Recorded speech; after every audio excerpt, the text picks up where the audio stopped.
What's up, everybody? I'm Jeremy. You guys are watching Inside the Coils. Thank you very much for tuning in tonight. I'm not gonna lie, folks. It has been a trying, rough week, very trying weekend. I do want to thank everybody for their thoughts and prayers. It has helped out immensely. I won't dive into it, but just thank you very much, everybody, for all your love and support. Channel members, again, I'm sorry we have not gotten to a member live this month. We will be back to normal next month. I promise. It's head spinning a little bit still. So thank you very much. There has been some self-medication therapy of buying certain things. You guys will get to see that in a video, though. Let's just say, damn Morph Market. That's all I'm going to say. Morph Market is the devil, damn it. I tell you what. It makes you do some bad choices in life every once in a while. But it was a very good choice. It was something I wanted to add anyway. So I'm super excited for it. That will be coming in a video, though.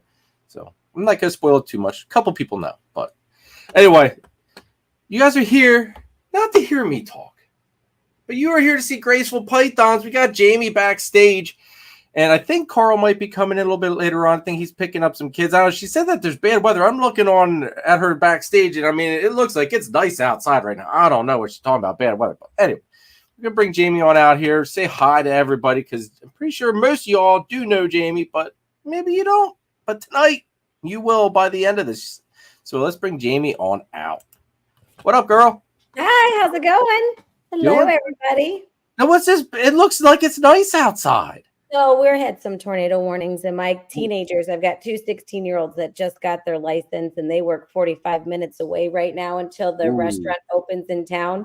And so I don't let them drive out of the city yet. So Karl's going to pick that's a good call. That's a good call. That very understandable now. It looks like it's nice outside, but tornado warning. Yeah. Thundering like a little bit ago. Yeah, it likes to. It's fine. It's Tennessee. It changes in 5 seconds. So, well, I've got relatives that live down around. Is it Oakland, Tennessee? I think it's Oakland, Tennessee. My aunt lives there, and my cousin now lives in Mississippi. Or she says Mississippi, but yeah. But so yeah, so I've got some relatives down there, so I'll have to touch base with them to make sure they're okay with all the storms. Yeah, I lived all over. I grew up in Michigan, in Detroit, Michigan, and then I joined the Air Force and I moved around there for a while. I lived in Gulfport, Mississippi when Hurricane Katrina hit, so that was kind of crazy. Yeah, and so I lived in Florida for a little while, and that's where I met Karl. He lived in Georgia, and I lived in Florida, and then we moved to Tennessee, and I love it. We'll probably stay here forever or move to Texas. We'll talk about that too, but. No, I gotta ask you though, because I give my cousin and my aunt a whole bunch of crap about this. Do you at least know how to drive in snow? Oh, I grew up in Michigan. I know how to drive in snow. Okay, all right. I was just making sure because I give them crap because apparently when the South gets like a dusting of snow, I hear like basically the whole state shuts down. Oh yeah, so when I was in the Air Force, I lived in Virginia. And they got 2 inches of snow one day and 3 inches of snow like 2 days later after some of it melted. And the whole city was shut down for an entire week because they had no snow plows. I didn't even go to work. Like I would work on the base and they said only just emergency personnel needed. So I had the whole week off. It was nice. It's true. Oh man, maybe I got to move south or something. Maybe there's something to this here. Maybe I got to move south.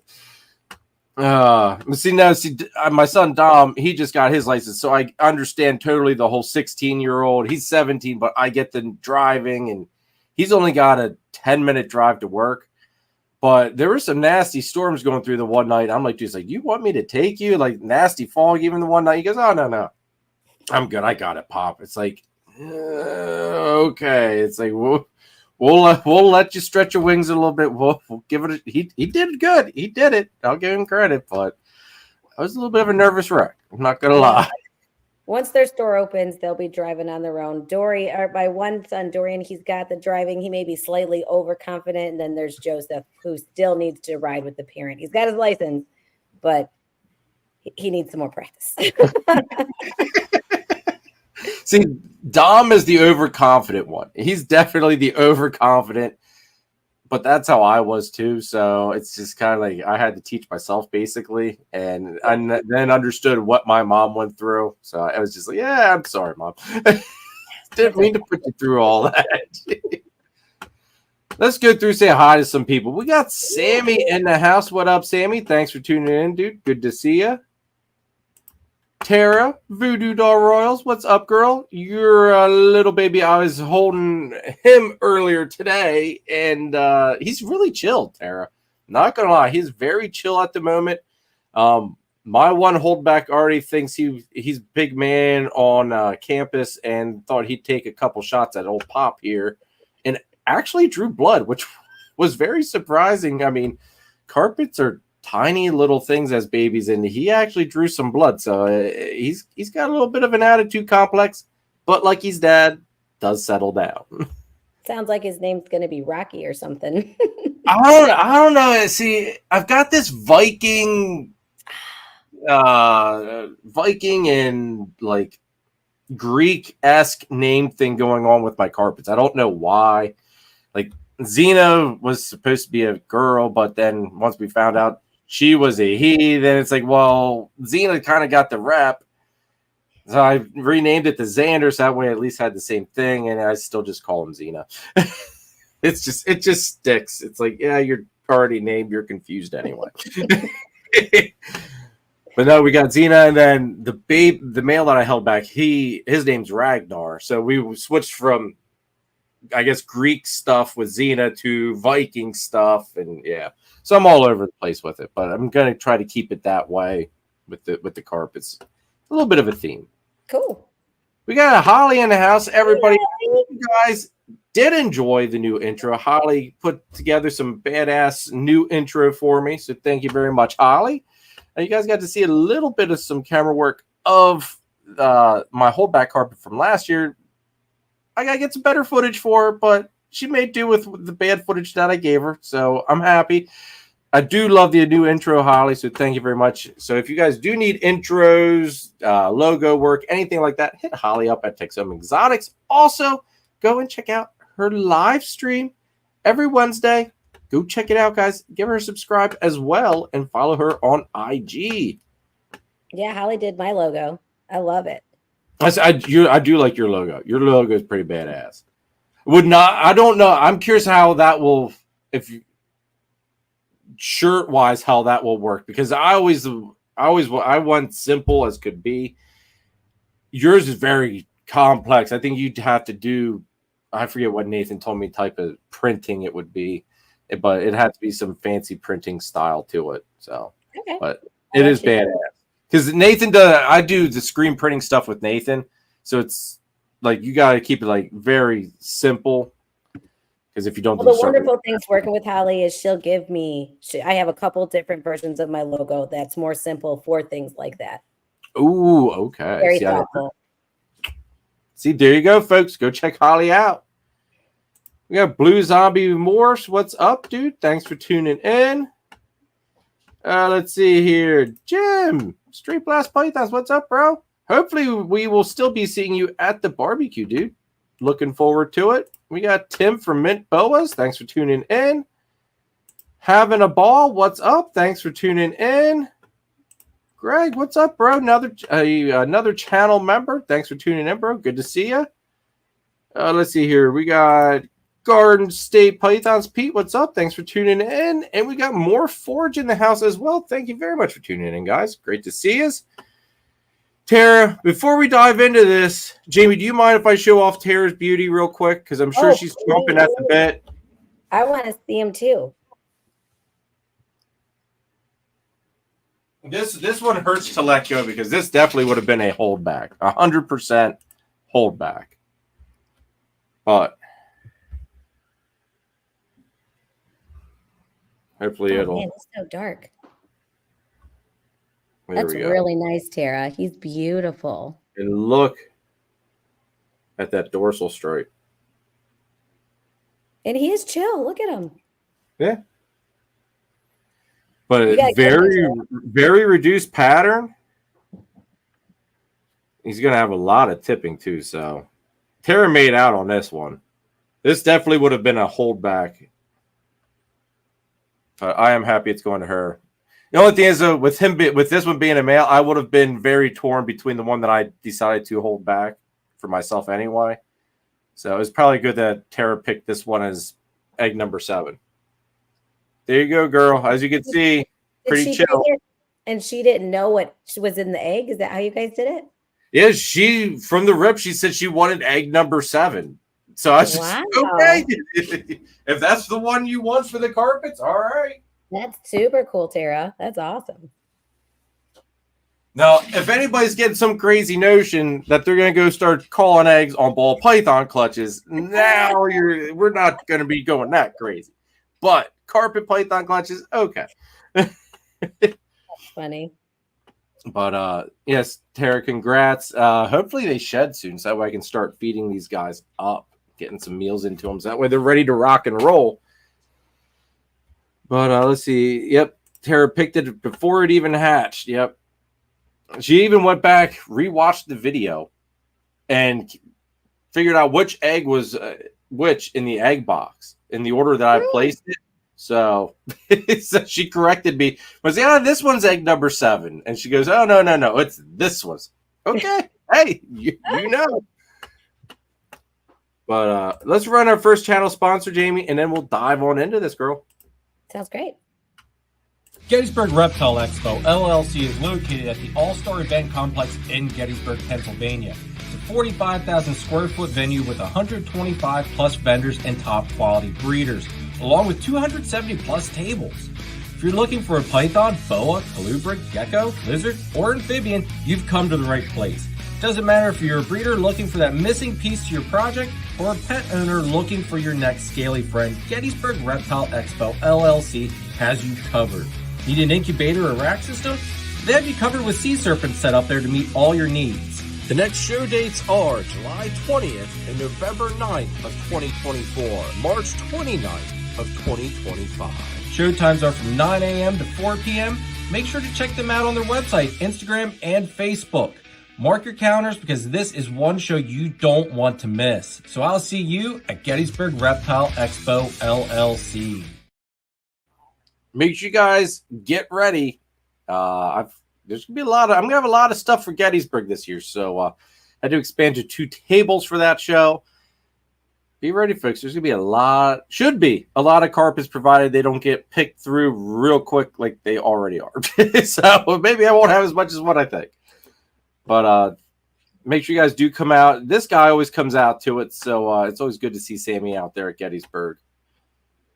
But yeah, so Jamie, tell us a little bit about yourself. How'd you guys get into this whole debacle of being a ball python breeder? What kind of sparked it all off? Yeah, so I grew up in a house that always had tons of animals, and I grew up with, my dad had a Nile monitor, which was Pharaoh, and we babysat a ball python once. Was my mom's friend Vicky's ball python back when we had tanks and stuff, and she got out in the house, and I just thought that was so exciting, and my sister hated it, and so I ended up loving the reptiles and snakes, and my sister is absolutely deathly afraid of it from that experience of having one in the house. But when I was in my 20s, I had kept ball pythons, and then I joined the military and moved around, and so we didn't have ball pythons for a while. And my family, I met Karl, and we got married, and we've fostered children, and one of my foster kids got real into snakes. Joseph had a corn snake, one of my sons, and she wanted to learn about snakes, my foster daughter. And so we started watching all the things on YouTube, like Snake Discovery, all the kid appropriate stuff, Snake Discovery and Brian Barczyk and all that stuff. And I was like blown away, because when I had ball pythons and was even paying attention, it was just ball pythons and fancy ball pythons. Like that was it. And I hate that term, fancy ball pythons. Yeah, that's smart. That was it. And so seeing all the morphs and everything, I'm like, I can do this. Like, I can do this. And so we went to our first reptile show, and my husband was surprisingly all in. So we got, at that show, we bought our first ball python and 2 racks from a local breeder here. And that started all, that was Father's Day of last year. So we've been in it for a year. and we have 30 ball pythons now, and our first clutch in the incubator. Yeah. So now, all right, this is what's funny. So you're a year into it, you've got 30, you just got your first clutch. Now you're in for the craziness because now you're going to start holding things back and you're going to watch that 30 turn into 100 so quick. Yes. So quick. Yes. And so at first, my husband, he's very good at, like, I call him he's my financial officer, and he can put the brakes at, he has to put the brakes at me. Like when people say they have to ask their wives, I have to like know that I have to ask my husband until the business starts making money. But so we were feeding frozen thawed rats, and he's like, I can't, this is too much money, Jamie. This is like stupid. So we ended up getting into ASFs. So now we also have ASFs in the garage. So at least you're doing your own rodents. So see, I've yet to bite that. Just I can't do it. I don't have the time for it. I personally, I mean, I don't know what rodents cost there for you guys. Here, I think I pay like $1.80 for a small rat. yeah, So it's not like that here. oh, okay, so see, that's like when I think about it. All right, $1.80 per rat for small. The amount of time it probably takes to take care of all those rats, and it's like, you know what? It's probably just a little bit more time efficient for me just to bite the bullet, pay the rat bill, and run with it. However, it would be nice to be able to feed my own collection basically for free, because whatever you produce that's extra, you could sell off, Yeah. and offset that income cost as well. So it's kind of a double thing. The funny thing is he likes the rodents better than he likes the snakes. So I'm like, well, the snakes give the rodents a purpose. So I get my snakes, he gets his rodents, we're good. Now, is he like holding like back certain ones to breed for like certain colors? Because I've heard that a bunch of people are starting to do that. I'm the one that's taking care of the rodents. He takes care of like the business side, the customers, talking to Facebook, getting people in and stuff. I am definitely intrigued by that. So I do like the little white ones that have the Mickey Mouse ears. Those ones are my favorite. So those are naturally going to get held back. And because I like them. I have a couple of friends that were saying the white ones may not produce as well as the brown ones. So we'll see. And then they've got some that have like different coats, like shorter coats. I definitely want to breed for the shorter fur just because I feel like it's easier for the snakes to digest. I got super heartburn when I was pregnant with the kid full of hair. So like maybe less hair is better.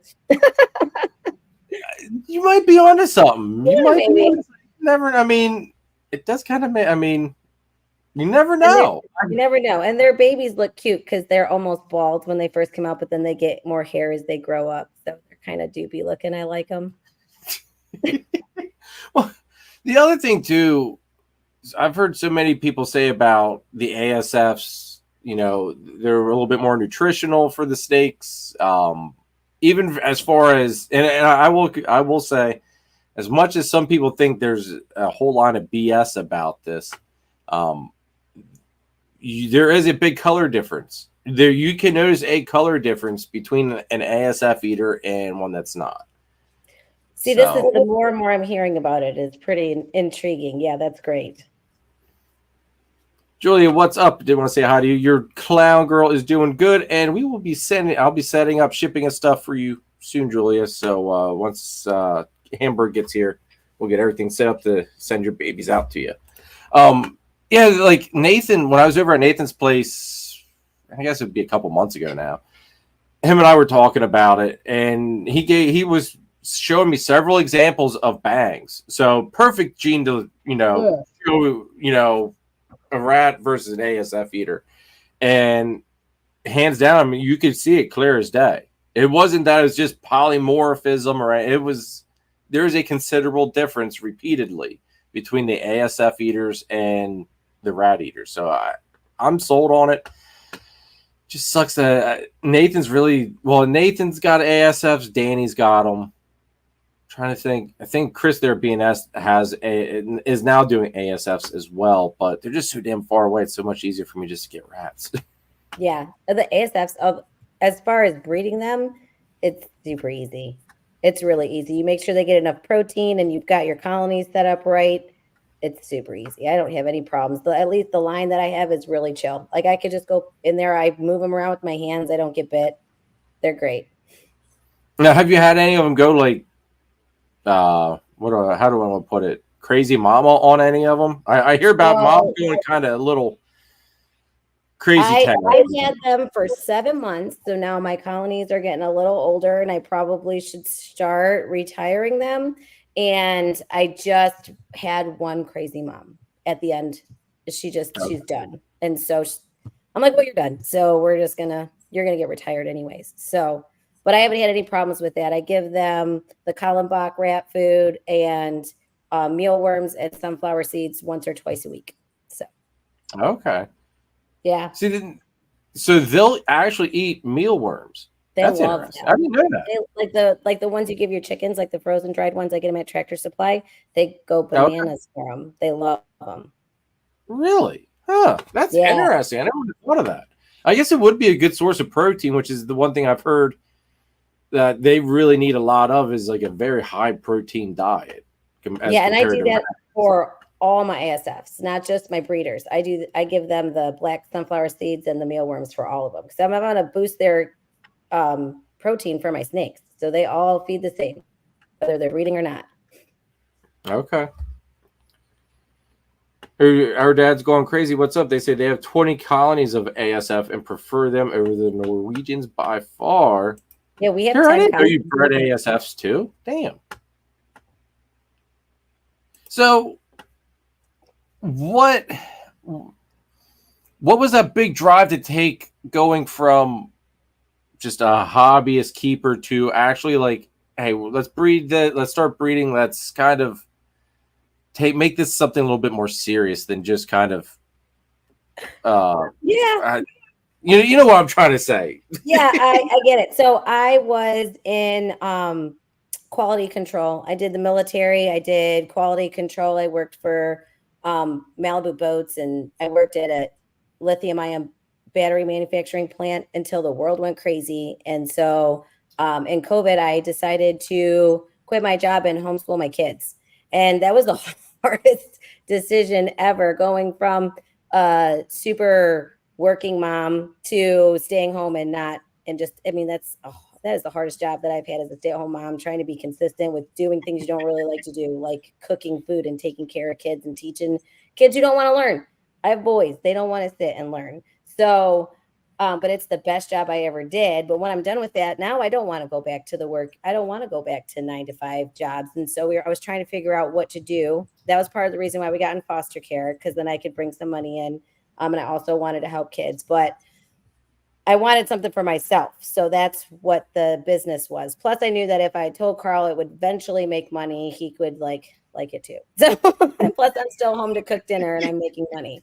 So well, see, that's a nice plus. I will say this, the stay-at-home mom thing, kudos to you for doing that. I have no idea how Kara does it because she babysits on top of keeping our two little ones. And when I used to enjoy my layoffs, used to love wintertime. Every wintertime I get laid off, used to love it. People thought I was crazy. It's like, no, it's a 3-month vacation, kind of half paid. I mean, it makes things a little tight financially for us as a family, but 3-month paid vacation essentially.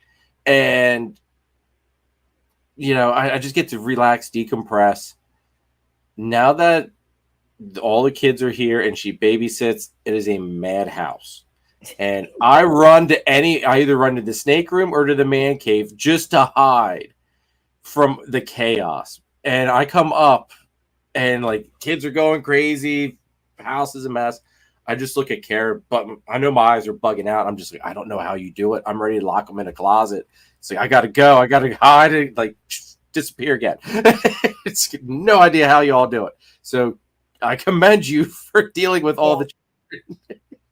That's why I do the rats too. I'm like, no, you are not going to leave the house for work and then leave the house to do the rats. No, I got that. I'm going to go take care of rat poop and you're going to watch the kids. Deal with the crazy for a little bit. I'm going to. Yeah. Now, how long do you spend doing the rats though? is the time that it takes to do that stuff. I do them once a week. And before we grew, so all my breeder colonies, I have extra tubs for those. So those are real easy. I have them cleaned and prepped. I just move them over, close the lid, and then I just clean them again.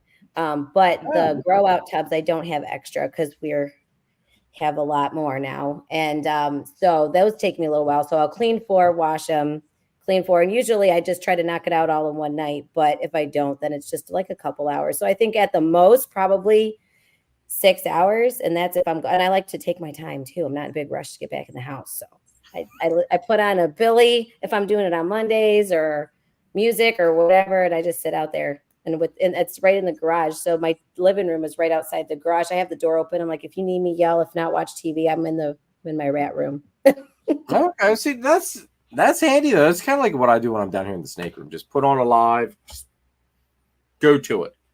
Yeah. So my snake room is my old dining room. So I have like a 3-level house. So this is my snake room, and then we have the dining room and our old sitting room and our living rooms downstairs. So if I'm doing snakes, I can't get away. But I take care of the snakes while I'm doing homeschool. They're doing their tests. I can handle the snakes and as much as I want. So that's nice too. And that gives you, I think, a little bit more of an advantage too, because you can supply customers with a little bit better customer service because you're there. You're not like, yeah, you're dealing with the kids, but you can be like, hey, hang on one second. I got to respond to this customer quick. Yeah. And then you get right back. So I think that's a big thing, is that grade A customer service, being able to bring that quality to the table, because that'll make you stand out at the end of the day. Yeah, for sure. Now, as far as your setup for the rack for the rats, what type of racks are you running? Are you like the homemade, or did you buy like Freedom Breeder ARS or what? So we did the homemade ones for a while. We got our colonies and four racks that they came with from a guy that we knew that was getting out.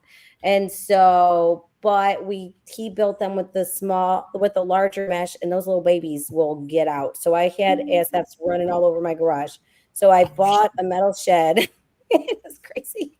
I bought a metal shed, and we put that in the garage and put the ASFs racks in there. And then we ended up getting the Vision tubs with the lids, the rodent lids. And so it's the Vision gray tubs. And that's what all of our breeders are in. And I put them just on a rack that I got from Home Depot, and I add extra shelves to it. So I could buy 3 like $30 metal racks from Home Depot, and I make 2 of them because I take the extra shelves and I put them on there.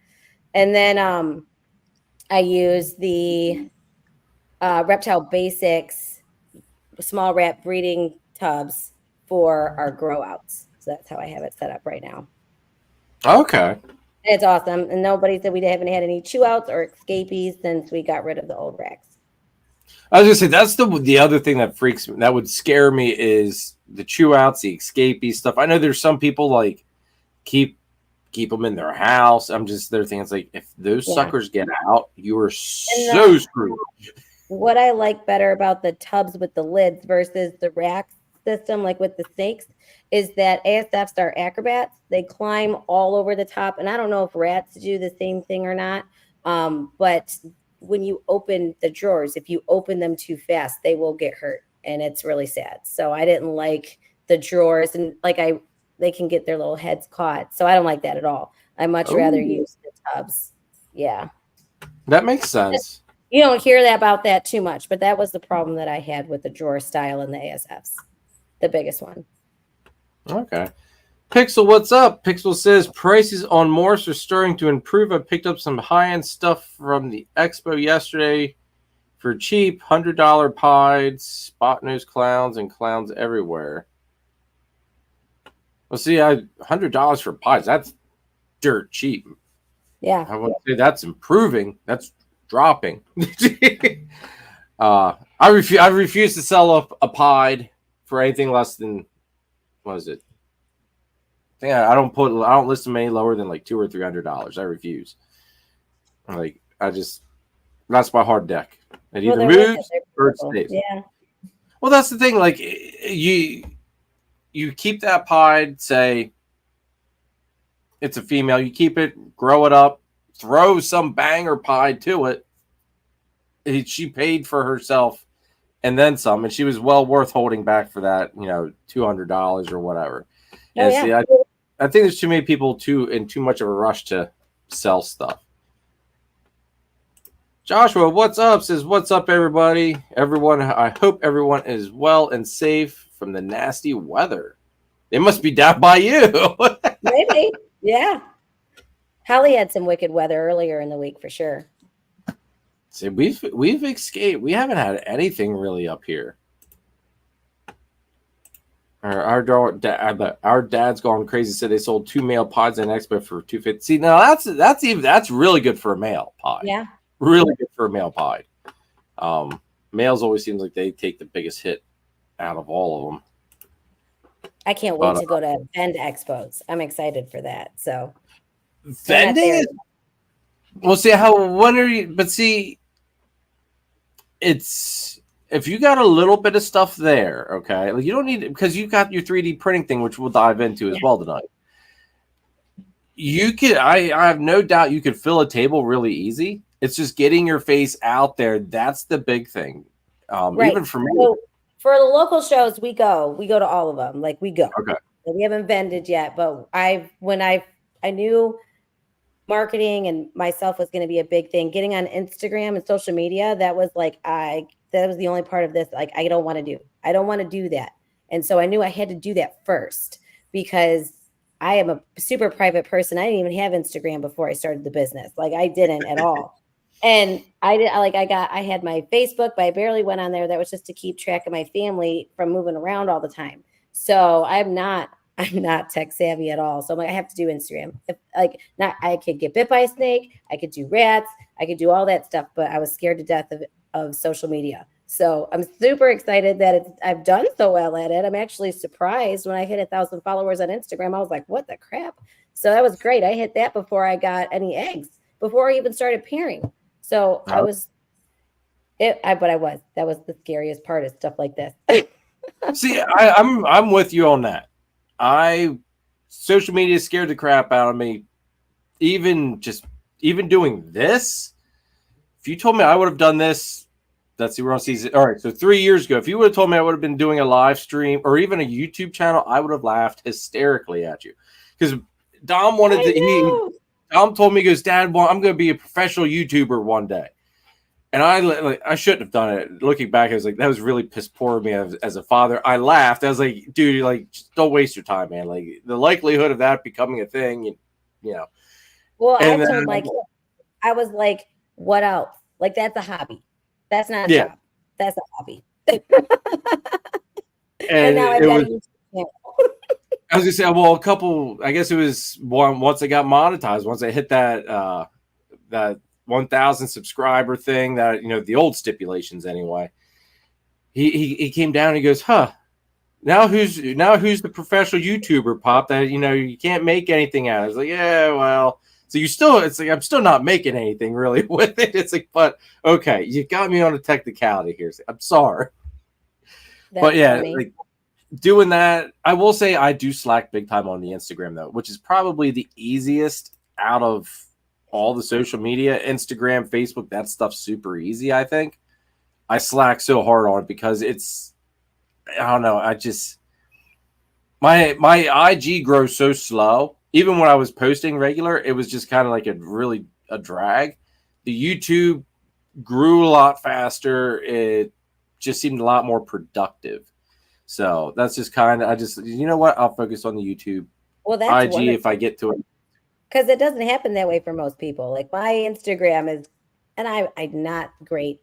I never did any video quality stuff. I never did anything like that. So my few YouTube things I have on there, my husband's like, oh yeah, this is great, hon, you should post it. I'm like, oh, it is not. No, it is not, but I'll do it anyways. It's fine. I've got to start somewhere. So you'll improve though. As you do it, you'll improve. Like go back and watch my early actually don't do it. Don't go back and watch the early videos because you'll just cry. It's a rough watch. You watch that and it's like, how in the hell did this man ever get to here? But it's a growing process. You do things, you learn things, you adjust, you improve. It kind of all falls into place. I think people worry about being perfect the first time around. It's like, no, I think people enjoy watching that growth more than it's kind of like with the snake stuff. when I started the channel, I only had like 12 snakes. And everybody's, oh, start a YouTube channel, start a YouTube channel. It's like, I've only had 12 snakes. Like, what the hell? Like, really? Oh, I know. People like to see that growth, though. So And you're kind of at that perfect sweet spot, I think. yeah. And it's important to have the right people around you encouraging you too. Like those people encouraging you. Like you have things that people want to see. And I'll tell Holly before I get on Holly's like my snake sister. She's like, we've developed such a sweet friendship over the last couple months. And I'm like, oh gosh, I got to go talk to Jeremy. And I always get on here and I think I've got dumb snakes. And she's like, you don't have dumb snakes, Jamie. You'll be fine. Go on there. You're great. Stop it. That's like, and you know what? They're not. I don't know if there is a dumb snake. No, they're all beautiful. They're beautiful. I mean, they've all like somebody might not like one thing, but they're going to be over the moon for the other. Like, I don't think there's such a thing as a dumb snake.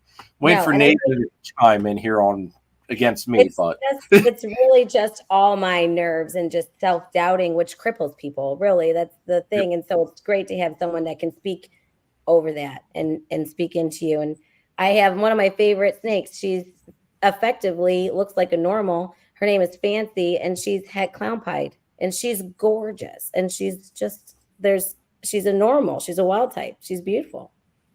And that's the thing. Like, I've had some beautiful normal stuff that it's just like really badass looking, but the breeder aspect is like, I can't justify keeping you though, especially when your siblings are a little bit more genetically powerful. It becomes a give and take, I guess. You can't keep them all, but I so much space.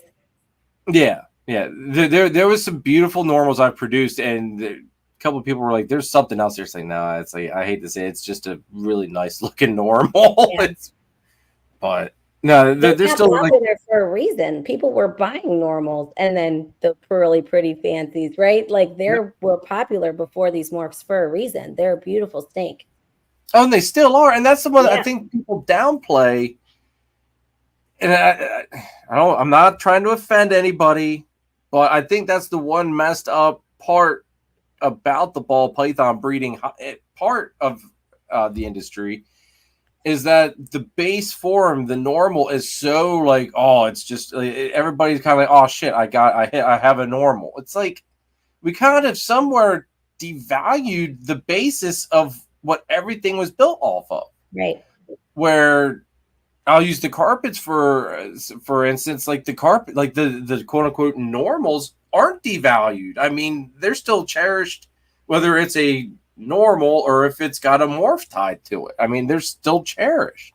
Right. And I think that's something where we kind of lost sight of that a little bit in the ball python end. But I think if you pay attention over the next couple of years, with everybody going the route of recessives, that at least the codoms that you put with those recessives are going to shine. Because for the next few years, everything's going to be like 1 or 2 codoms and like however many quad recessives or whatever. So the individual codoms that you pick are going to matter if you're going in a recessive project, because that's what you're going to see first. Yep, I agree. So, like, everyone's talking about what recessives are you doing, and it's important to know so that you can combine them. But then after everyone has those recessives, the codoms are going to be in it again. They're going to be the thing that distinguishes it. And, well, see, the other thing is certain codoms work better with certain recessives. Yes, absolutely. So that there in itself kicks it into a whole nother gear then too. Which, while we're talking about, what are some of the recessives that you're big in, that you guys are really focused on? So I love pieds and clowns. Those are for sure. And we just got into Desert Ghost, which I absolutely love. My Desert Ghost boy that I have, he's gorgeous. So knowing that I have a bunch of codoms and that some codoms work better with others, we're going to work towards 2 main trees first. We're going to have the clown pieds and the clown Desert Ghosts. And so the stuff that works better in clown, because we're really heavy on clowns. So the stuff that works better in pieds will be clown pieds, and the stuff that is just going to anything else would be, or that doesn't work well in pied, basically, is going to go clown Desert Ghost. So that's our plan. Now, what are some of your codoms you want to work into, like the clown DG stuff? So right now I have my Orange Dream Desert Ghost male and he's gorgeous. And I paired him to my Super Barnhart Black Pastel, who also has Orange Ghost and Leopard and Possible Spectre and Banana. So I cannot wait for those babies. And she has no codoms. That'll be nice because I was curious. I don't know if I've ever seen a DG Banana, but I've been kind of curious as to how that looks. I actually have a pairing that can this year that can make it was my black pastel, my black pewter leopard het DG paired to our pastel banana. So we'll see how that goes. Actually, there's 2 pairings for that because he also went to my GHI Mojave banana as well. So there's a lot of het DG banana stuff that might be coming out over here too. So I'm right there with you with the banana DG stuff. We might have to get together on that. And so automatically anything that has leopard is going to go to the clowns, and I'll figure out which ones I'm going to keep to go to the pieds. And so we'll have DGs, like DG will be mixed in. This year I'm going to be getting a clown pied male for sure and a dreamsicle. Okay. I have like a little bit of lavender because that's my husband's favorite, the lavender albinos. So we're working just but really small on that. So. Well, you got to do things to keep the hubby happy, keep him into it too. You know, there's nothing wrong with that. Kent, what up, dude? Thanks for tuning in. Let's run another sponsor out here real quick, and we'll keep on rolling. Make sure you check out Nathan at Infinite Possible Pythons. He is your guy to go to if you want to get into the Bang project. On top of it, he's working a bunch of awesome ball python projects. Kahua geckos, Leachianus geckos, crested geckos, some scaleless corn snakes, and he is your one-stop shop for all your branding needs. So check him out. Make sure you check out Chris at S Reptilia. If you're looking for a ball python, boa, colubrid, blood python, he is the guy to go to. He's also a rat breeder on the eastern side of PA, and he is Pennsylvania's distributor of Cocoa to Go and the Chipper, which is by far the best cocoa substrate on the market today. So make sure you go ahead and check him out. Yes, guys, make sure you guys go check out the sponsors. Please greatly appreciate all their love and support. Also, don't forget, hit that subscribe button, please. It means the world to me as well. Hit that like button as well. I want to see those likes up, folks. So, what are some of your favorite incomplete dominants that you've got going on over there? That I love Orange Dream. Absolutely love Orange Dream. It's super great. Another one that I'm excited to work with is I have a red exanthic. Depends on what side of the fence you're on. He is a lorry and an HRA. So whether you consider that a red exanthic or not, or I'm not going to go into it. Some people think they're the same. Some people don't. I tend to side with Chris at BNS that they're probably different, but he's just absolutely gorgeous. And I want to get that into both of them, Lori and HRA, into Desert Ghost for sure. Want to see what that does. And banana. I love banana. I love banana. I love banana. I love it. Banana's one of those, like, as much crap. I don't want to say people hate banana at this point.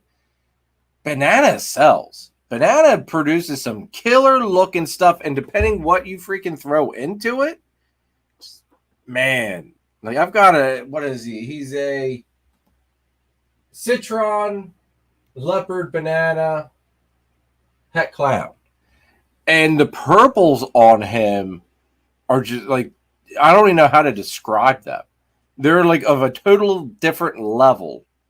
And it's just drop dead gorgeous. That GHI Mojave banana girl I've got, she's like a pinky lavender color. Like, there's nothing in the snake world that looks like it. They're beautiful, and I can't wait to see what Barnhart Black Pastel looks like with banana. Because right now, Pebbles, because she's super Barnhart Black Pastel, she's taupe.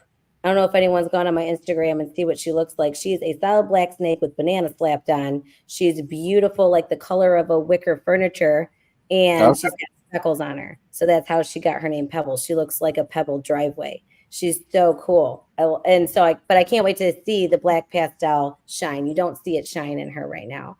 But she's probably one of my prettiest snakes.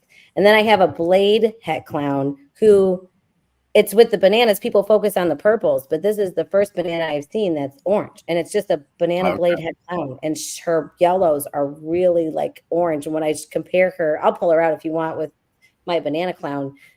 She's orange, and the other one is a pale yellow. It's like a super stark difference. It's kind of cool. I say I know cinnamon brings in a lot of nice oranges too, and that's one thing I'm, like. I originally had thought I had cinnamon, but it's actually black pastel, surprisingly. But there again, the black pastel does some really nice stuff with the oranges. I'm anxious to see how that goes too. They're stunning. There's no doubt about it. And then you wrote it down yet? Yeah, I love Bell Complex. So again, all my Bell stuff is going to go the route of Clown DG because it doesn't do well in pied. I like a high pattern pied. But so I purposely was only going to get Mojave, and then I wanted to make bells. So I got some lessers, realized how beautiful lessers are in person. The pictures online don't do anything for it. They're so pretty in person. So I just got to be careful. Well, see, I would say I had a GHI Mojave. I paired him to a lesser because I was just going for the bell stuff too. Lesser, I think, is underrated because I think the lesser GHI was better looking than the GHI Mojave. If I had seen lesser first, that black and gold. The lesser gives it a silver and black. It's so pretty. If I had seen the lesser first, I saw Mojave first. I'm like, oh, Mojave is really awesome. This is great. And so I didn't want any other jeans, but then I happened to buy one. I'm like, I'm just going to make Blue-Eyed Lucy. So I got a beautiful lesser calico girl. She's so stinking pretty. And so now since then I've bought another lesser one. They're what it does with the color is stunning. Yeah. See, Dom's got a female lesser here that is his. We breed her, she skipped this year, sadly. There's nothing else to her. Like basically she is just here for my end of the breeding just to make bell stuff. Like that's my big thing with it. Now I have thought about throwing some other genetics in there, trying to get some recessives worked in with it just to add a little bit more punch to it. I don't know though. I don't know.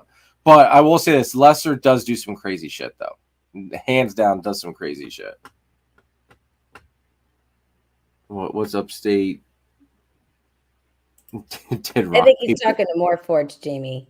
Oh, okay. I was gonna say maybe. I'm not sure. And maybe your Jamie number. See, maybe this is where it comes the Jeremy complex too. I need to tell you how crazy this is. She's my doppelganger, which is crazy. So we also, not only do we have the same first name, our middle names are very similar, and we have the same last name, and we are in ball pythons. Yes, it's super fun. I love her. She's great. She's really fun. I can't believe how many really cool women I've met in this business. So being in the military, that's all dudes. Working in manufacturing is all dudes. I don't think at any point in my life ever I've had this many ladies around me. Then there's no drama. It's really great. It's really great. That's the big thing. The no drama. Yeah, it's wonderful. Jamie says, "Oh, thank you." So sweet. No, that is it does seem like the ladies of the industry aren't the ones that really cause the drama in the industry. It seems like the industry drama kind of revolves around the dudes. And yeah. I have enough drama between my kids fighting with different things that I've got to constantly fix. I just stay away from the grown-up drama. I don't got time for that. Everybody's deemed me Switzerland somehow. They just tell me, Jeremy, just keep being Switzerland, just stay out of everything. So that's what I try to do. I just stay in my own lane. I don't try to piss anybody off. So I just go about having fun and enjoying everything that we do. Keeping it a hobby. Absolutely. Yeah. What brought you into the hobby, into it in the first place? Keep all that front and center. Yep, exactly.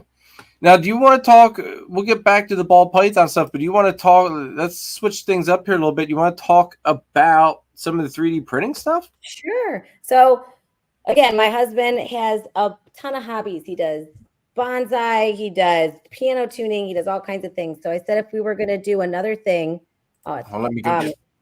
yeah, if we had to do another thing where he had to add another hobby onto it, it had to benefit one of his other hobbies. It could, or my hobbies. It could not be one all by itself. So he decided to get into the 3D printing. That is number one of our bowls, which is awesome. This was number 2. I was gonna say that look. I like that the way that looks. Like I said, once we invert the colors, it'll be freaking perfect. So this is number 2. This one's staying here because I use this now for weighing my snakes because it works really good for a bowl. That yeah, so that works nice. This, sir, I'm surprising you. Here's number 3. All right, hold on, let me put you up on. Oh shit! That is badass. It looks so good. That looks badass. Yeah. So, and we also make a 2.5-inch version that we're doing for a different customer. And I meant to grab one up here, but I didn't. So if you want to chat, I can go grab another one if you want. We do these, and then we do tags for like this. These are our rodent tags, and every tag will come with a hook that clips into. I thought I had one of those back here. Anyway, it's a little T-like clip that clips to your tub, and then you can hang your rat. When I have a live rat in the tub, I hang it this way. And then when I know it's taken it, I'll put the dead eyes this way. So then I don't need to worry about it. And then I leave these hanging for 48 hours. And then my kids know they can't just reach in and grab a snake because it's 8. So that's also good. If you have kids running around and you want them to hold the snakes, this lets them know that it's digesting food and they shouldn't pick it up. So we have that one. We have the didn't eat tag if you want to keep track of which ones didn't eat. We made this one for Sammy, and I'm using this for my ASFs now. So I'll put the date that the colony was made up here, and I'll add for each week how many babies were in that tub to keep track of their production. But Sammy's going to use this to just put if they ate or not. So I made that one for Sammy. If you followed me, you guys saw this one, the in-shed tags. I put that on Instagram. That one's fun. So I just put that on the hook for if they're in shed. And we're making a couple other fun tags. We did this one for when you have new breeders or new hatchlings and you're keeping track of how many meals they had. You could just hang that on their tub, and there's 1 through 5 on here. And Holly helps design these. So she, we like the little monster kind of. The Halloween-y look. Yeah, the Halloween-y look. The Beetlejuice look. See, I'm okay with the Halloween-y look because Hadley doesn't understand that Halloween does start and stop. All year is Halloween, and then you get a brief part of Christmas, but Christmas isn't when Christmas should be. Christmas falls for Hadley in like February, March, and then the rest of the year is just Halloween. Nice. So we do hides, we do water bowls, we do tags. I haven't done because I haven't had anyone calling and saying, hey, can you do this? As far as for those little trays where the green tree pythons or the boas can climb on. But those are all 3D print. I have thought about saying something to you about the little square things that you were saying on how for the carpet, like just for the carpets. Yeah. Because that, I think there's only 1 or 2 other people doing it. And I think that that's a very valuable thing to have as a asset too. Yeah. And so it's fun. That's my husband's thing. He's getting in, learning the CAD. There's definitely a learning curve there. Like it's not something that's in our background, but he's took it and run with it. He likes to do. We don't watch TV. We just do things. So that's just another thing that he does now. That might be good. That might be good. Now, Holly was kind enough to throw up some pictures here. Now, I want to so if you think, all right, here we've got a snake here that we're using for a reference. So 203 grams. All right. Yeah. And so it's very big, so that's the medium hide that they'll go for like 200 grams. I use that like the smaller to medium hide. That's actually, it's going to be another smaller one for our hatchlings, but that's our smallest hide right now. Okay. And now here are some other Yeah. designs, and it looks like it's that same snake. So that gives you folks a little bit of a reference there. Yeah, that's my HRA snake. So, and he's just, I got him Green Dragon Brokers. He's beautiful. So I have a big, and I can pull him out, Mojave. No, hey, sorry, my dogs are going crazy. Dad might be home. I have a big male that will fit into that smallest hide. So that hide will work for, excuse me. No, you're good. Okay. So, yeah, I've got 4 dogs also on top of everything else. I'd asked my husband to go in through the garage thinking they might bark downstairs, but, you know, it's a live show. Then there's the medium hides, and I put those medium hides in for my grow-ups, and so they'll work for probably up to 500, 600 grams, and those little ones up top will work up to 200 grams or a little higher. You saw that one guy was about 200 grams, and he still had a bunch of space to curl up in. Yeah. And then we're making, if you basically cut that top one in half, we're making hides that will fit for our hatchlings, that will fit in our hatchling tubs, so that they'll have hides on hot and cold side. So those ones are coming. And I told my husband, like, we got to get those printed soon, because our first babies are going to hatch out in the first week of June. So that's right around the corner. yeah, so he's designed them. We just haven't printed them yet. I know. So that's right there. Now, here is some of the tags that she was showing there, folks, just that way you guys can see them again. Now, I do like this one. I'm going to pop this up because I think this is a beautiful design.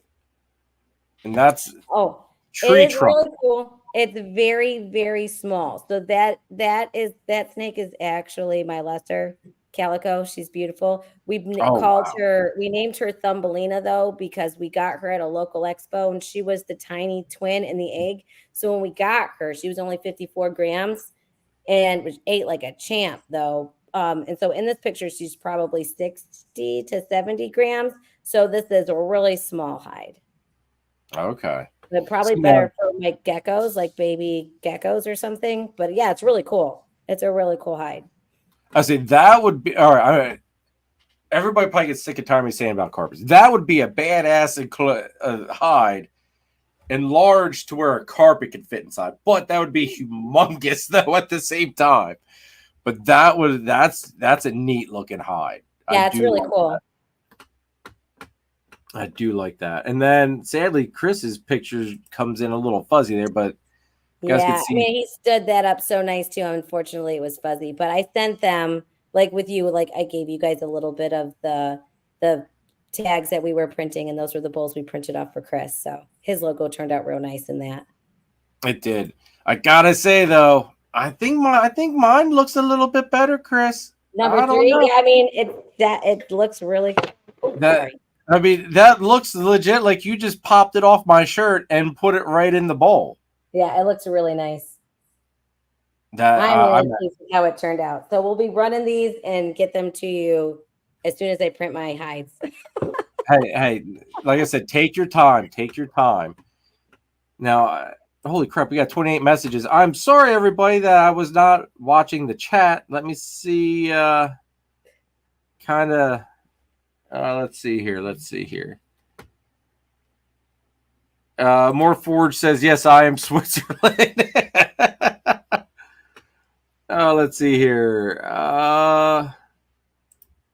Joshua says, ladies of the industry is absolutely amazing. Let's see here. Exotic World of Geckos, what's up? Thanks for tuning in. Let's get caught up here a little bit. Seems says Banana Clown Pied. Joshua says that's cool looking. Upstate wants to know, Jamie, how many printers do you guys run? Just curious. Right now we have 1. And my husband's already saying, we could get another one. But I said, but, I could also buy snake hide, more snake room and stuff. So we're just trying to figure out which is going to make more money in the interim. But we definitely are planning to add more printers if it keeps picking up. And so far we're getting, customers calling and interests, and it's really cool. It's really fun to watch it grow. So it's nice to see some growth. Like it takes a minute for the ball pythons. And so it was really, I think that's why he likes the rats and the ASFs, because we have customers that come every week consistently for those. So that's nice. I think he's home. It's like, again, I'm in my dining room. So You're good. One of these You're days good. when the kids leave, I'll have an office. But I don't want to push them out yet. They're only 16. My one, hey, Toby. Shh. It's the beagle. That one is the loudest. Beagles have that distinct bark that it's just but no. So Toby has the beagle bark that around beagle people, they're like, oh, his bark is amazing. So it's the best of the beagle barks. Derek, do you guys do banners or anything like that? Oh no, so the 3D printers, the biggest I could go was like the 9-inch bowl was the biggest that will fit on our 3D printer. So I don't have anything to do like cloth or whatever. Just the 3D printing.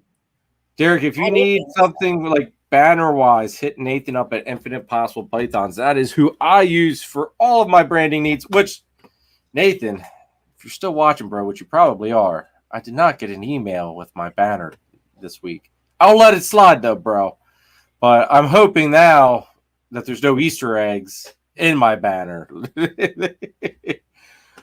That's really good to know because, like I said, this girl here is going to start doing some local shows here probably in the next year is what we're planning on. So I'll need to get like some type of shebang. Hopefully I can find it at a good price. Hit Nathan up. Let me see if I can't. I know I've got a picture of, here. All right, it's a little nerdy looking. So, there we go. Slightly nerdy looking, folks. But Nathan did do the tablecloth for it. And that was from the last Oaks show, which was on May the 4th. Come on, focus.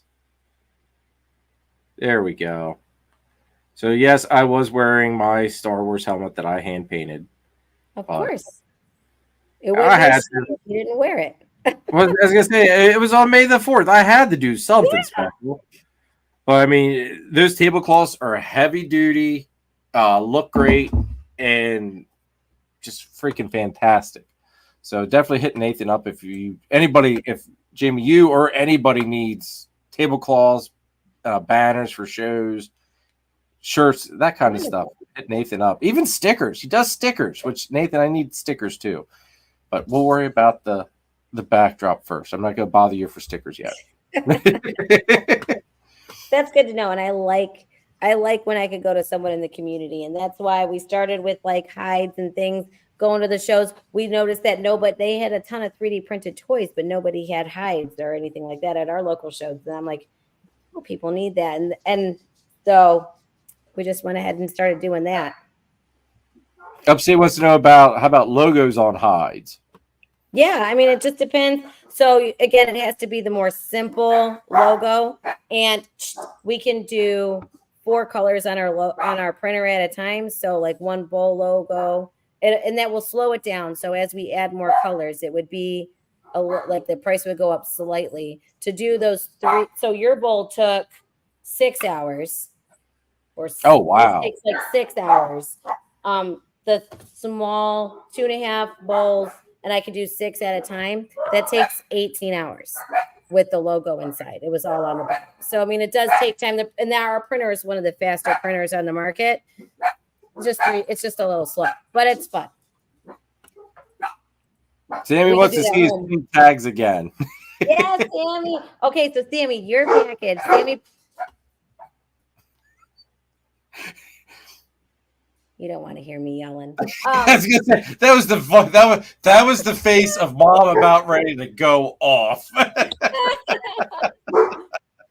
So this one I have a little test for. So this is one of Sammy's tags. I've done it for us in green, and then I've done some in pink. So these will go on my girl ASF holdbacks or grow outs. This is going on my boys. But these are just wet erase markers. And Holly had some problems with wet erase markers, like staining things or whatever. So I'm just leaving this on here for like a month or 2, and then I'll wipe them off and see how easy it wipes off. But so those are the tags. And I also, Sammy knows that I gifted him a big hide. So he has a big pink hide coming to him too.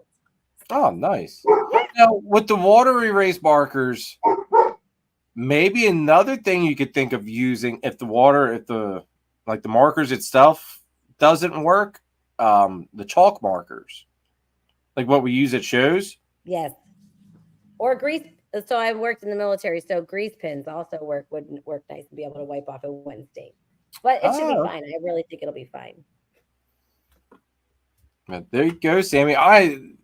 The 3D printing stuff, I think, like I told you when I approached you about the water bowls, I've seen hides, I've seen the toys. I've seen the little perch things that they do for like the carpets and the green trees and stuff. No one ever did a water bowl.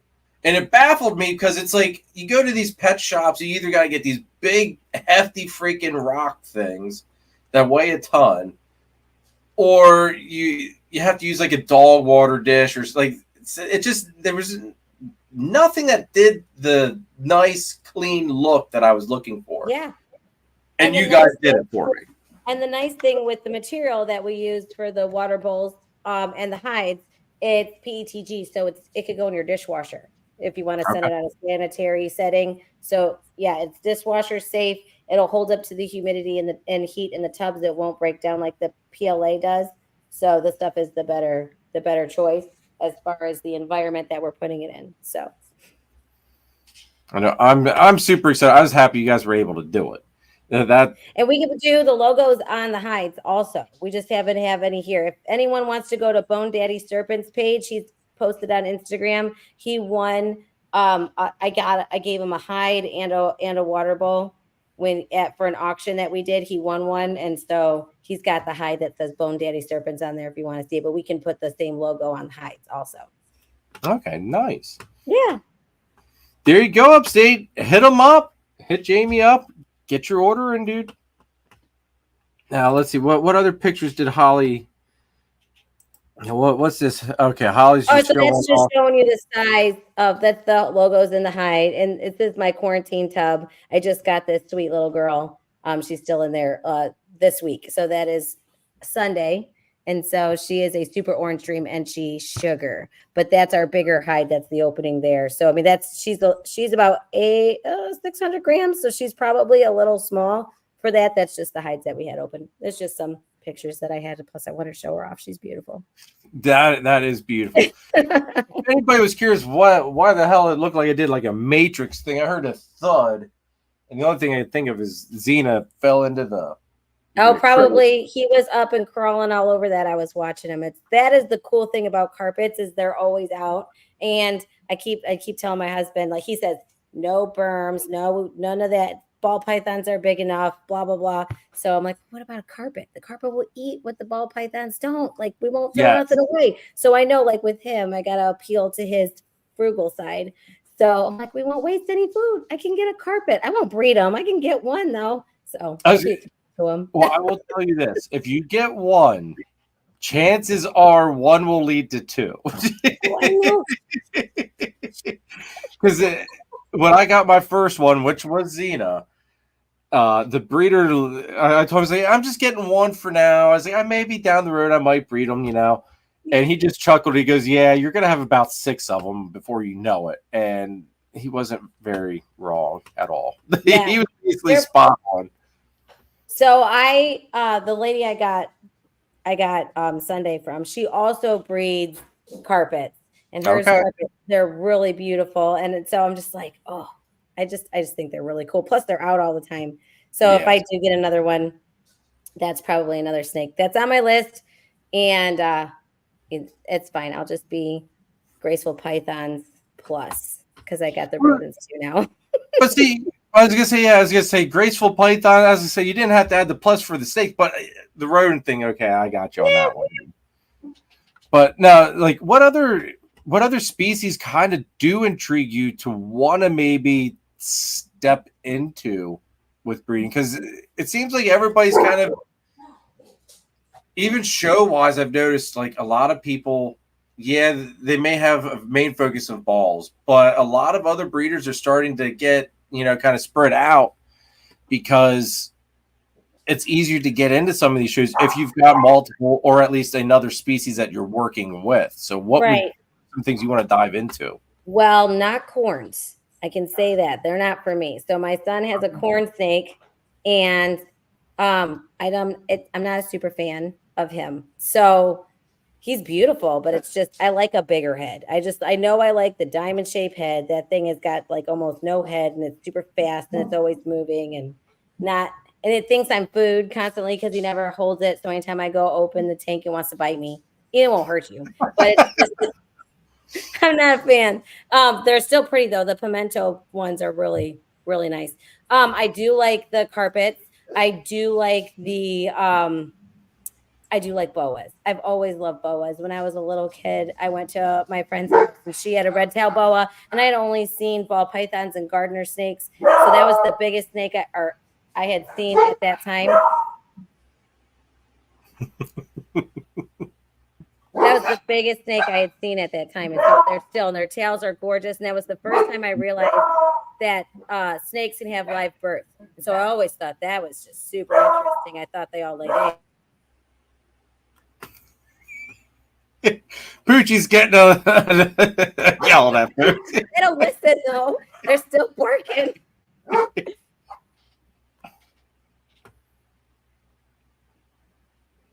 Okay. So I had one of my friends. I kind of like got a daughter that I've adopted on Sundays at church. She's like 16. She likes to come over and hold a snake, and so her dad just came and picked her up. The dogs are going nuts. Sorry.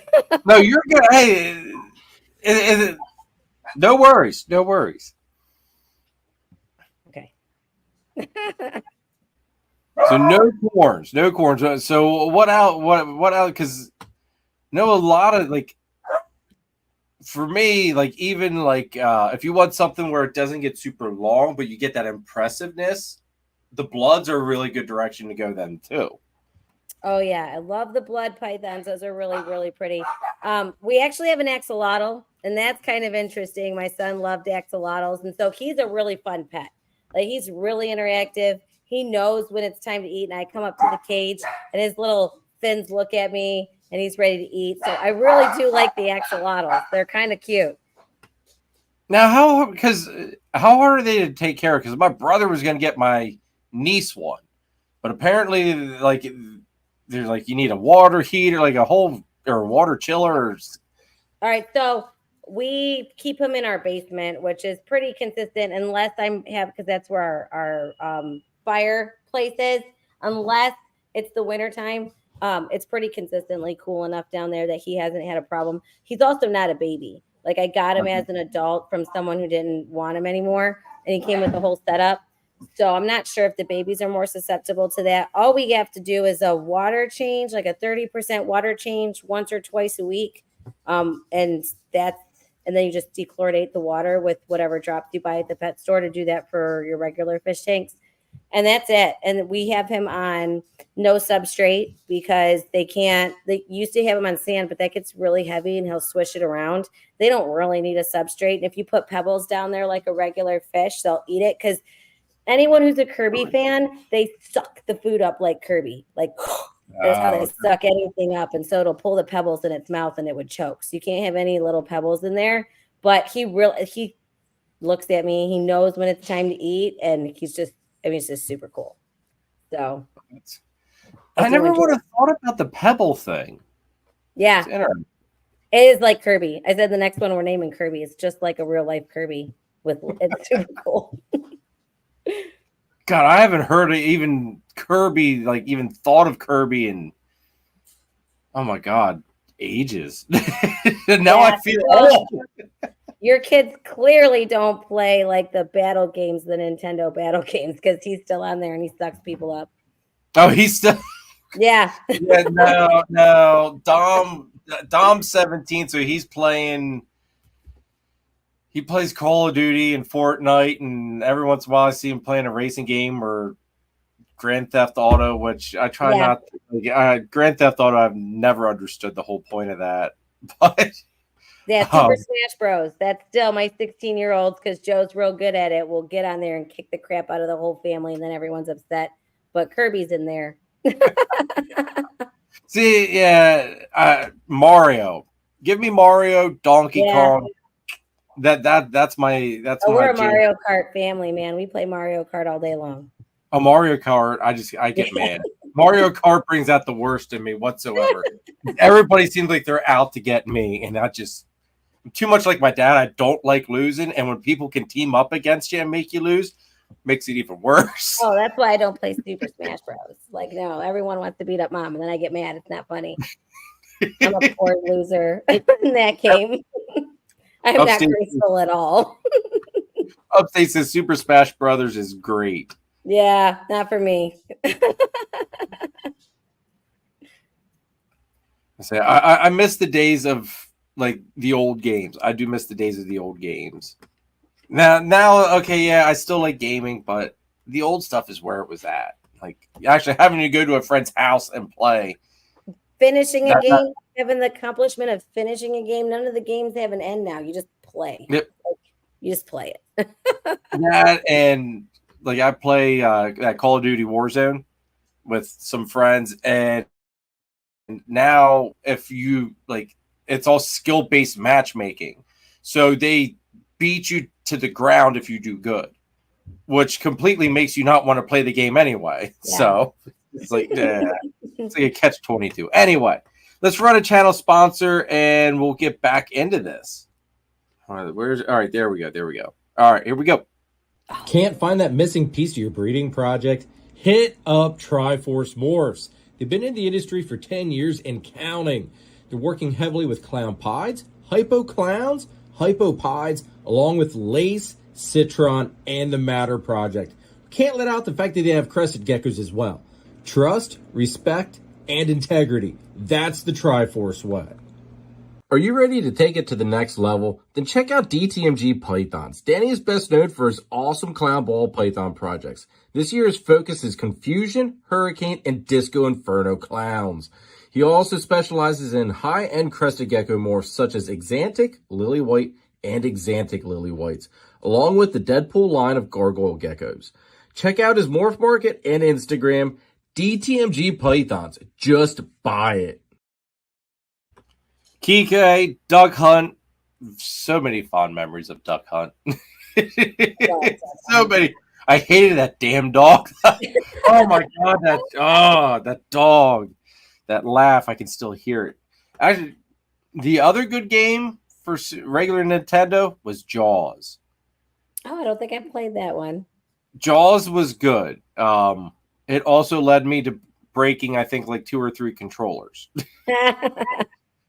It just couldn't beat the day. Like, got to the ending, and it just, oh my god, yeah. The ending, I think, took like, I was little, but the ending made me go through like 2 controllers. Yeah. Just, anyway, Terror remembers it. Excite Bike, yeah, Excite Bike. That was another good one. Anyway, all right, back to ball pythons and snakes, folks. Let's hit this reset switch. Could go. I could dive into video games. I could talk Nintendo all night. Yeah, I was gonna say, yeah, I could run with that. I could run with that one. Now, who has been some of the most impactful mentors or just some of the most impactful people that you've kind of hung on to some of their advice, their teachings, that type of deal? Okay. Well, most recently it's Billy, because I'm part of his Patreon, and I've learned so much on that Patreon. It's ridiculous. Holly has been there, like she's a super close friend. That friendship, that's like the best. If I stopped and gave up ball pythons and I was done and everything, whatever horrible things happened, I would hold on to that friendship. That's a lifelong friendship. That's awesome. Green Dragon Brokers helped me out a ton. Shannon down in Florida. He's amazing. I have like 5 of his snakes. This incubator came from him. Karl took a trip down there to get this incubator. He gave it to me for free. We just had to go and get it. Karl's got family down there, so that worked out real well. And we became friends over my HRA/Lori snake because I started following Shannon on Instagram because he had posted on Instagram the mistake that he made of opening that snake up a month early. And so you saw a picture of this white snake. It clearly made a mistake. He called a bunch of people. Was like, "What do I do?" Some of them was like, "You can't do nothing. It's dead. Like it's gonna die." He's like, "I don't accept that." So he put saran wrap over it, and he actually posted it. Had the courage to post that on Instagram, and that's what got me following him. And so we both are Christians, and we prayed over that snake, and it ended up living. So he said, "I cannot sell a blessing. The snake is a blessing. It should have died. I'm going to give it to you." So he gifted me that snake, and that snake is staying here forever. So his name is Lazarus because he should have been dead, if you guys know that story in the Bible, but that's how he got his name. So Shannon had a huge impact on me. And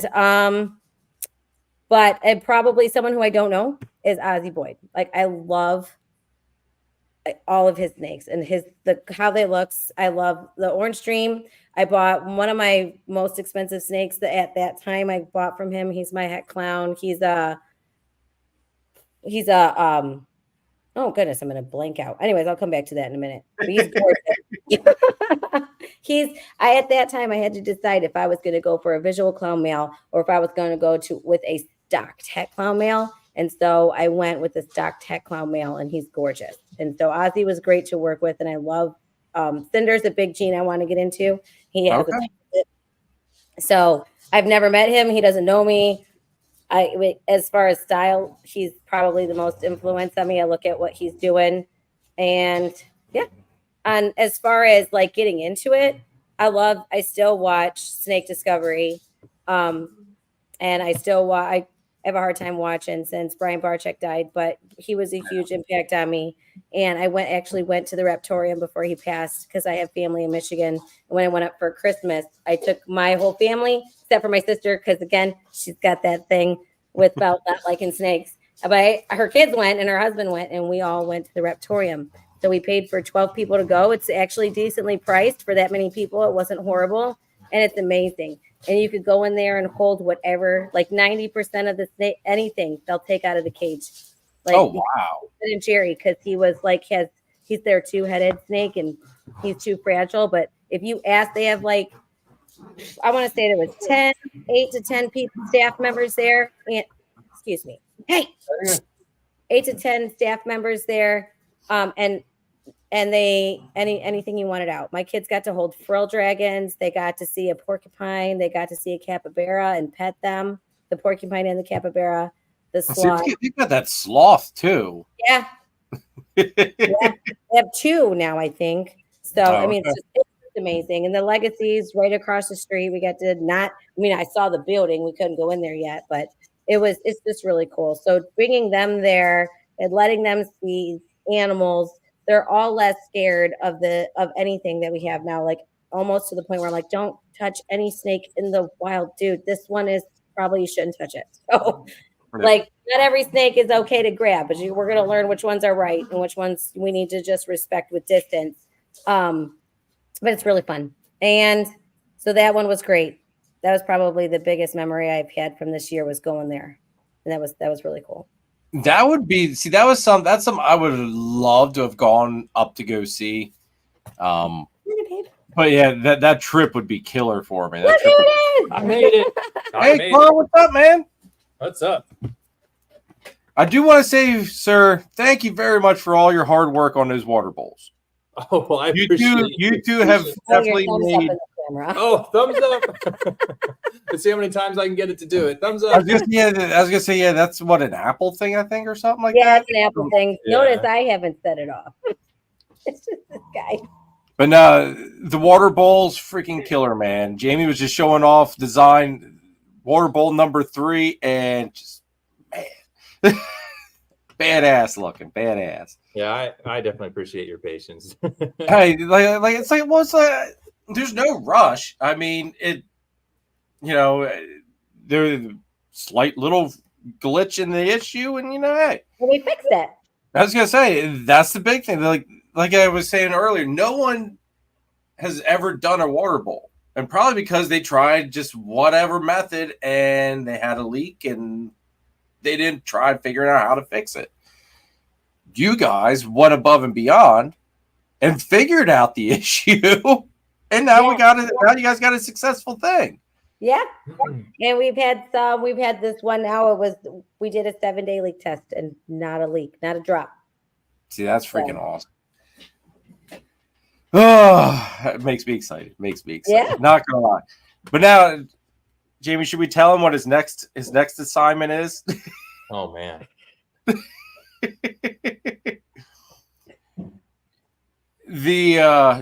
For like the little arboreal things for the carpet, for the green trees, we gotta work on a design for them now. It's really cool. It's like a table and a square, and then you put the X in between for supports, and then you make it to where they can fit into each other so that you can make it bigger, like a module design. I got it in my head. I'll tell you. I'll help okay. You. Yeah. All right.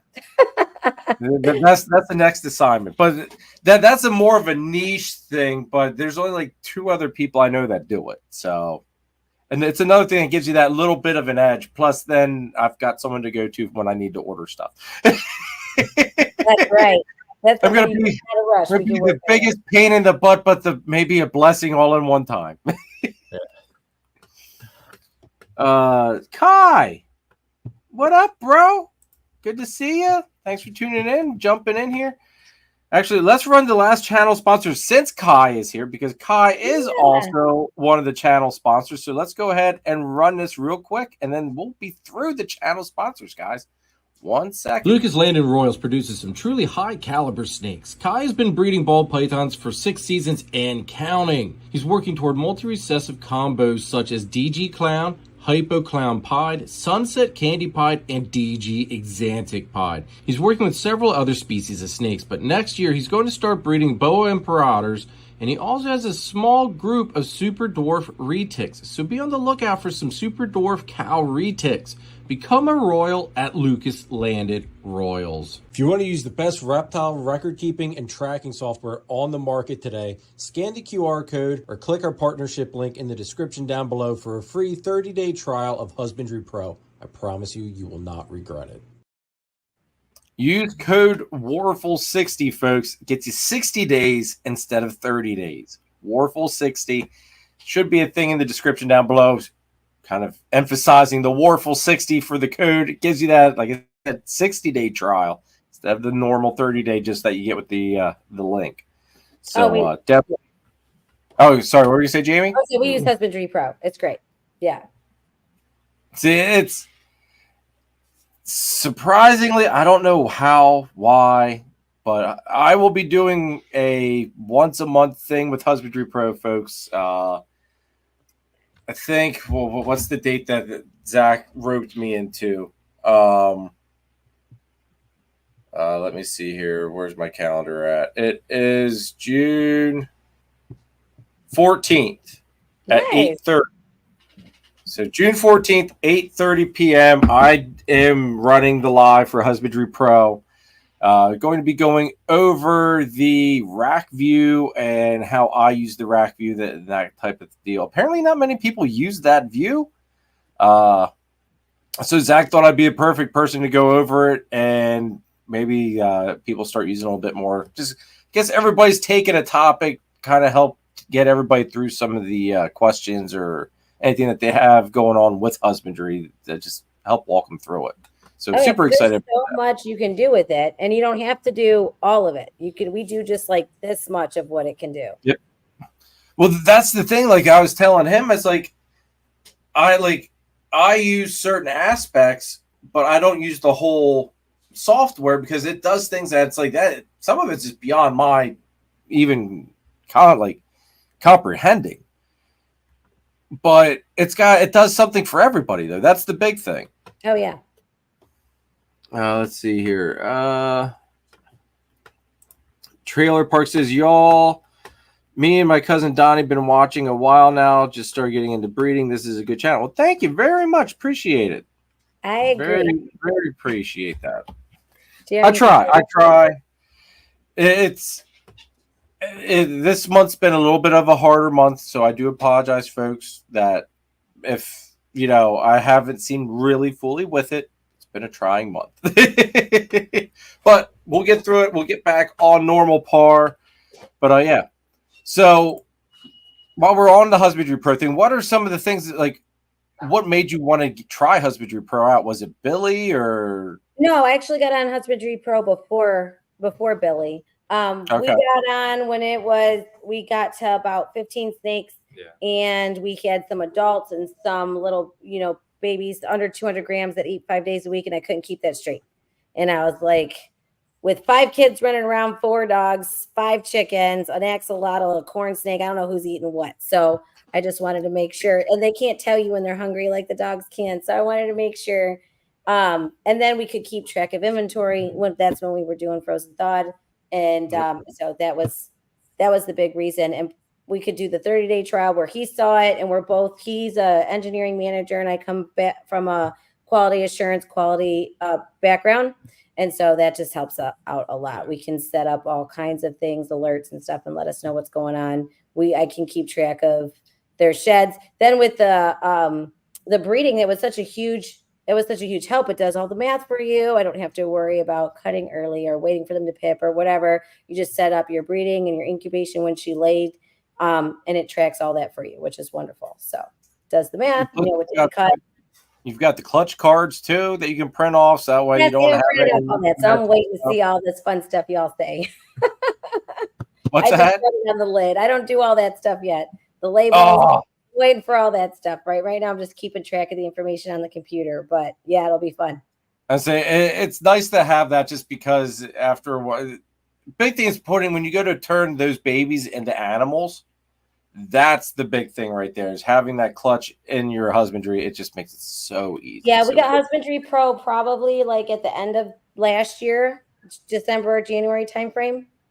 And so now that we're in summer and I'm not teaching, because I homeschool my kids. So now that I'm not teaching them or anything, I'll be able to jump in and figure out Husbandry Pro a little bit more. Right now, it's just like, let's get it going. I didn't have time to study for them for that. So I will now in summer. If you do have any questions, don't hesitate. Hit me up, hit Zach up.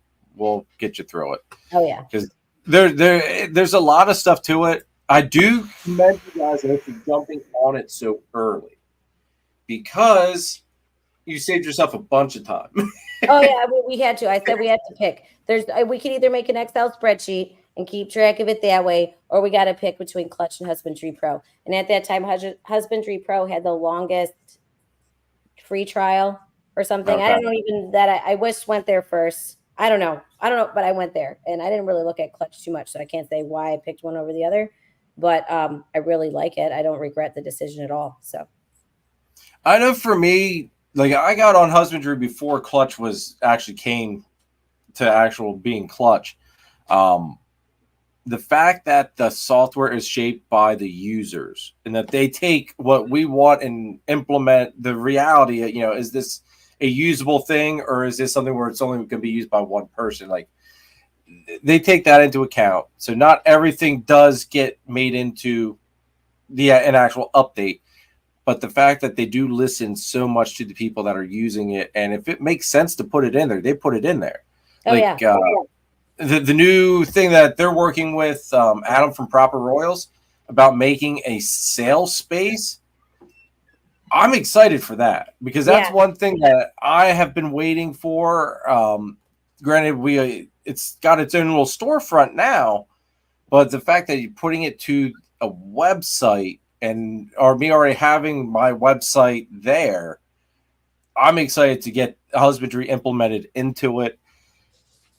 I'm excited with the future holds with that. That was. I saw Adam's videos on that. That's really exciting stuff, for sure. I like that it grew with you. So if you only have 5 snakes, it's free. Yep. You could try it out. And then depending on how many snakes you have is how much you pay, which I thought was just a genius idea. Now, the one thing, and I don't know what type of thermostats you guys use, but I think it's the breeder. you get to link, if you use Herpstats, the spider web stuff, you can link your Herpstat spider web to your Husbandry Pro. Oh, So no nice. matter where you're at, you can keep track of what your thermostats are reading at home. So I'm slowly switching everything over to the spider webs that was original, just like the Herpstat 2s. Switching everything over to the spider web, Herpstat 4s and 2s and all that stuff, just so that way, if I'm on vacation, I can watch and see what the probes are doing. So if I get a notification there's something wacky going on, call a friend and say, hey, get over to my house now. That's for real. I mean, I took a couple of days trip to Michigan and we've not had any problems, but then, I have no idea while I'm gone. I check them every morning. So yeah, that's a big deal. That's awesome. So it's definitely, it's got some nice perks to it. I'm curious as to where that website thing's going to fall, if you need to be at what level they're going to give that, or maybe it'll be for everybody. I don't know. I would kind of think it's got to be behind a certain tier, though. I would think. I would assume at that point, I don't know that a hobbyist would have a website, right? So it would at least breeder or above, but that's still really cool. Oh yeah, I'm super excited about it because now it gives you another platform to work with, which you can never have too many platforms to sell, work sales through. Yeah. Because let's face it, it sucks having to upload an animal like 3 different times to different platforms. Not fun at all. So what was your first? I can imagine. What's that? So we're not there yet, but I can imagine it. Yeah, it would get kind of crazy, especially come sale time. Oh my God. Yeah. It kind of becomes a pain in the butt. Now, what's your first clutch you guys have that you are going to be hatching out? Do a little self promo on this. So that way, maybe if there's something somebody's looking for. It's not going to be what someone is looking for on here. It's for our local customers. And it's our first one. I wanted to see if I liked it. Again, it's hard to get him to say yes to $1,000 snake. So he got me Georgie, which was our first ball python, and he's a beautiful banana yellow belly het pied.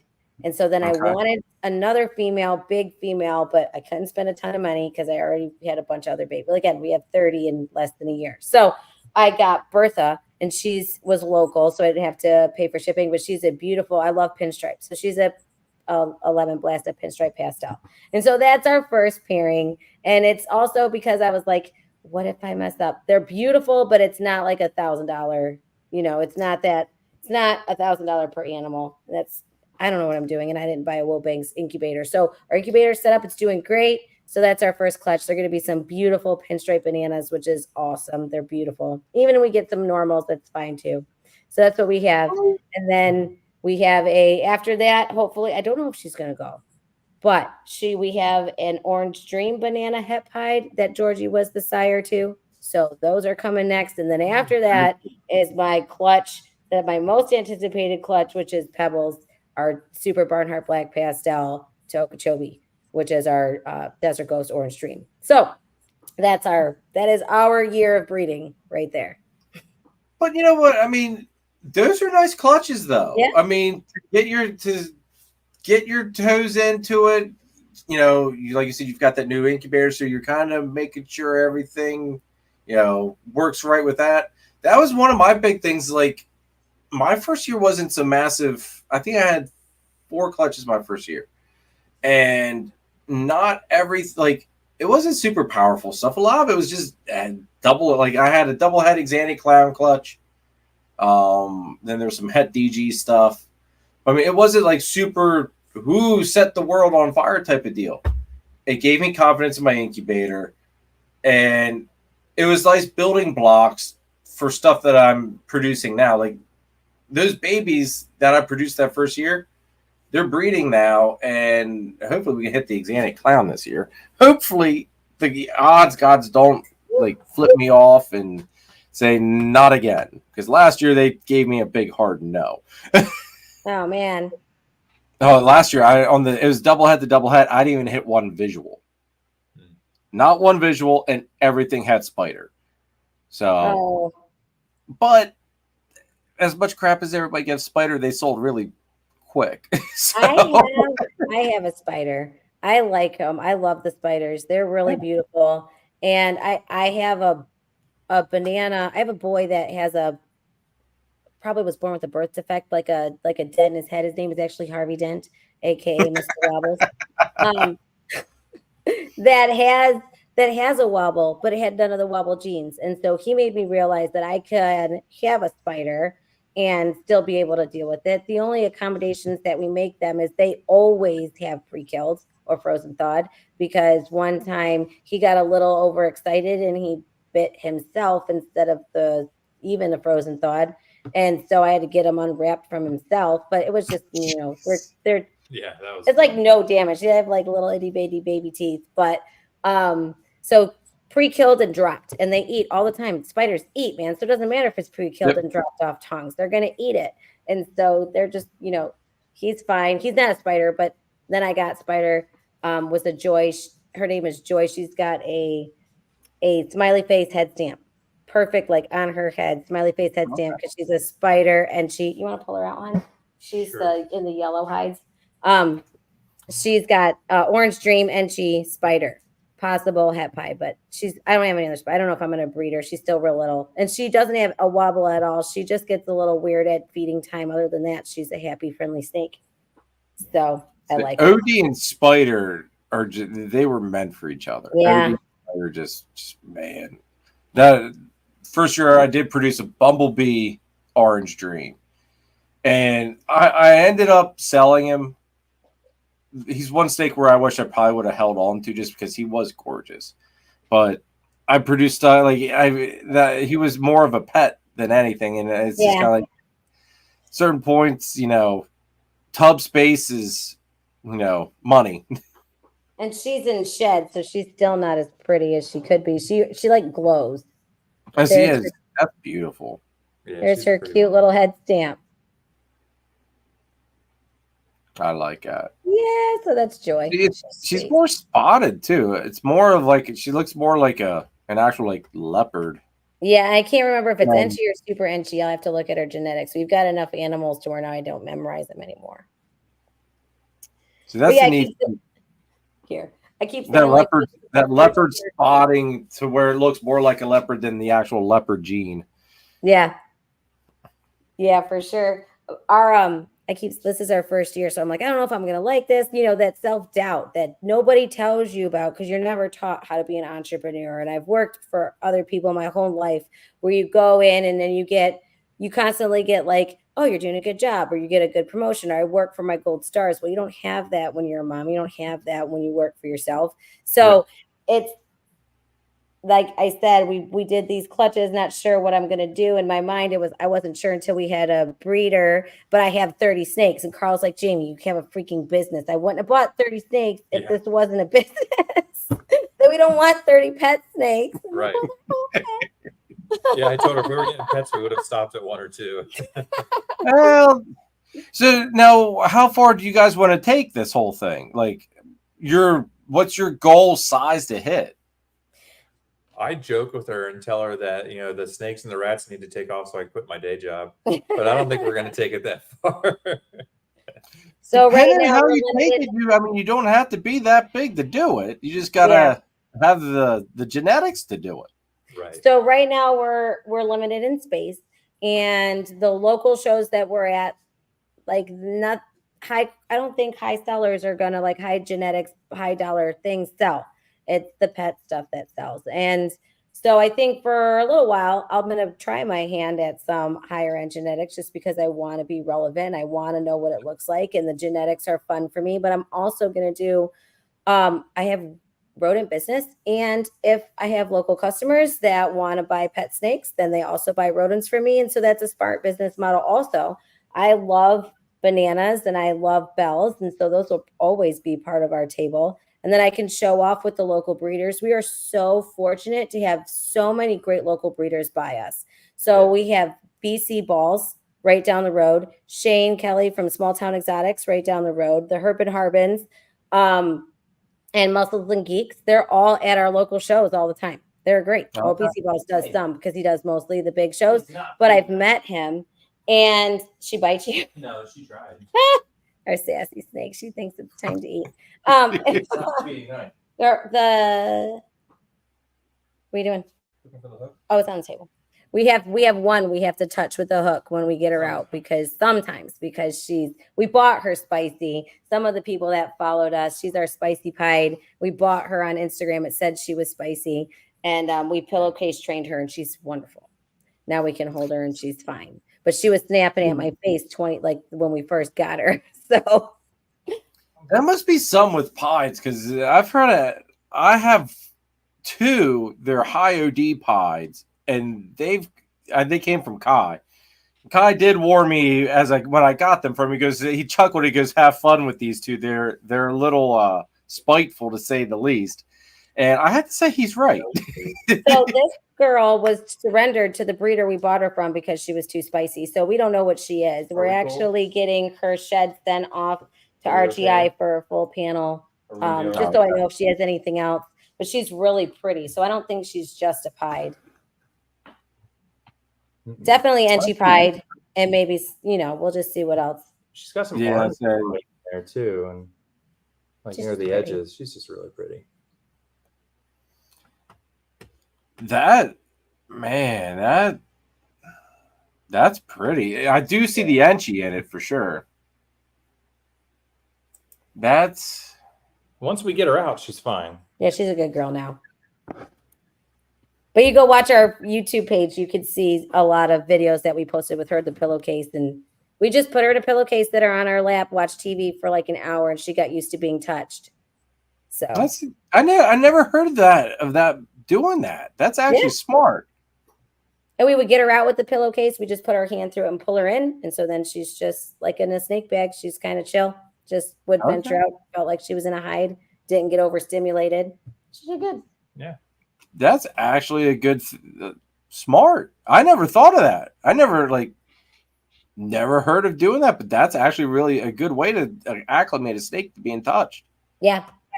I forget who might have to. So we were actually on showing videos of us holding her on YouTube, and someone on YouTube messaged and said, "Hey, why don't you pillowcase train her?" And so that's when we're like, "Okay, well, I'll do that." And so we reached out to Forward Motion Reptiles. He was a friend of ours, and I said, "What is?" He knew the guy that made a comment. I can't remember who it was. He's like, "Yeah, you just pull him out." He told us about it, and so that's what we did. It's actually funny. Him and Gerald from Forward Motion Reptiles served on a sub in the military together. And they met up after we got into ball pythons, talking about some old memorabilia on one of those other Facebook pages, and found out that we were doing ball pythons, and we bought 3 of his snakes when we first started. So that's how we got into clown. Oh, cool. Yeah. Now, Karl, I asked Jamie this. What's one snake or what's one species you'd like to have you guys branch out into? Like beyond the balls. Gummy worms. Gummy worms. Yeah. I wouldn't be opposed to hog noses. Ooh. But I told Jamie, I said, I don't want anything that'll get big enough to eat one of our dogs. And we have chihuahuas. Well, that's a big playing field still. Yeah, they're chihuahua mixes, so they're like 10-pound chihuahuas. Okay. Now the hog noses, that's actually, from what I would consider, a decently booming market. Like, it seems like there's been a lot of talk of like the hog nose kind of being the next ball python type of deal. Yeah, there's a lot of hog nose breeders around us. So. Oh, is there? Oh yeah. Yeah. Okay. Shane Kelly's getting a hog nose. BC Balls is getting a hog nose. The Herp and Harpins, they have a lot of hog nose, and they do ball pythons, but I think they're mostly hog noses. I would say they're a hog nose breeder that does ball pythons. Okay. Yeah. Not a lot of people have the carpets. So I'm trying to push them towards the carpets. Hey Karl, I know a guy that does have some really awesome carpets. Just saying. Yeah.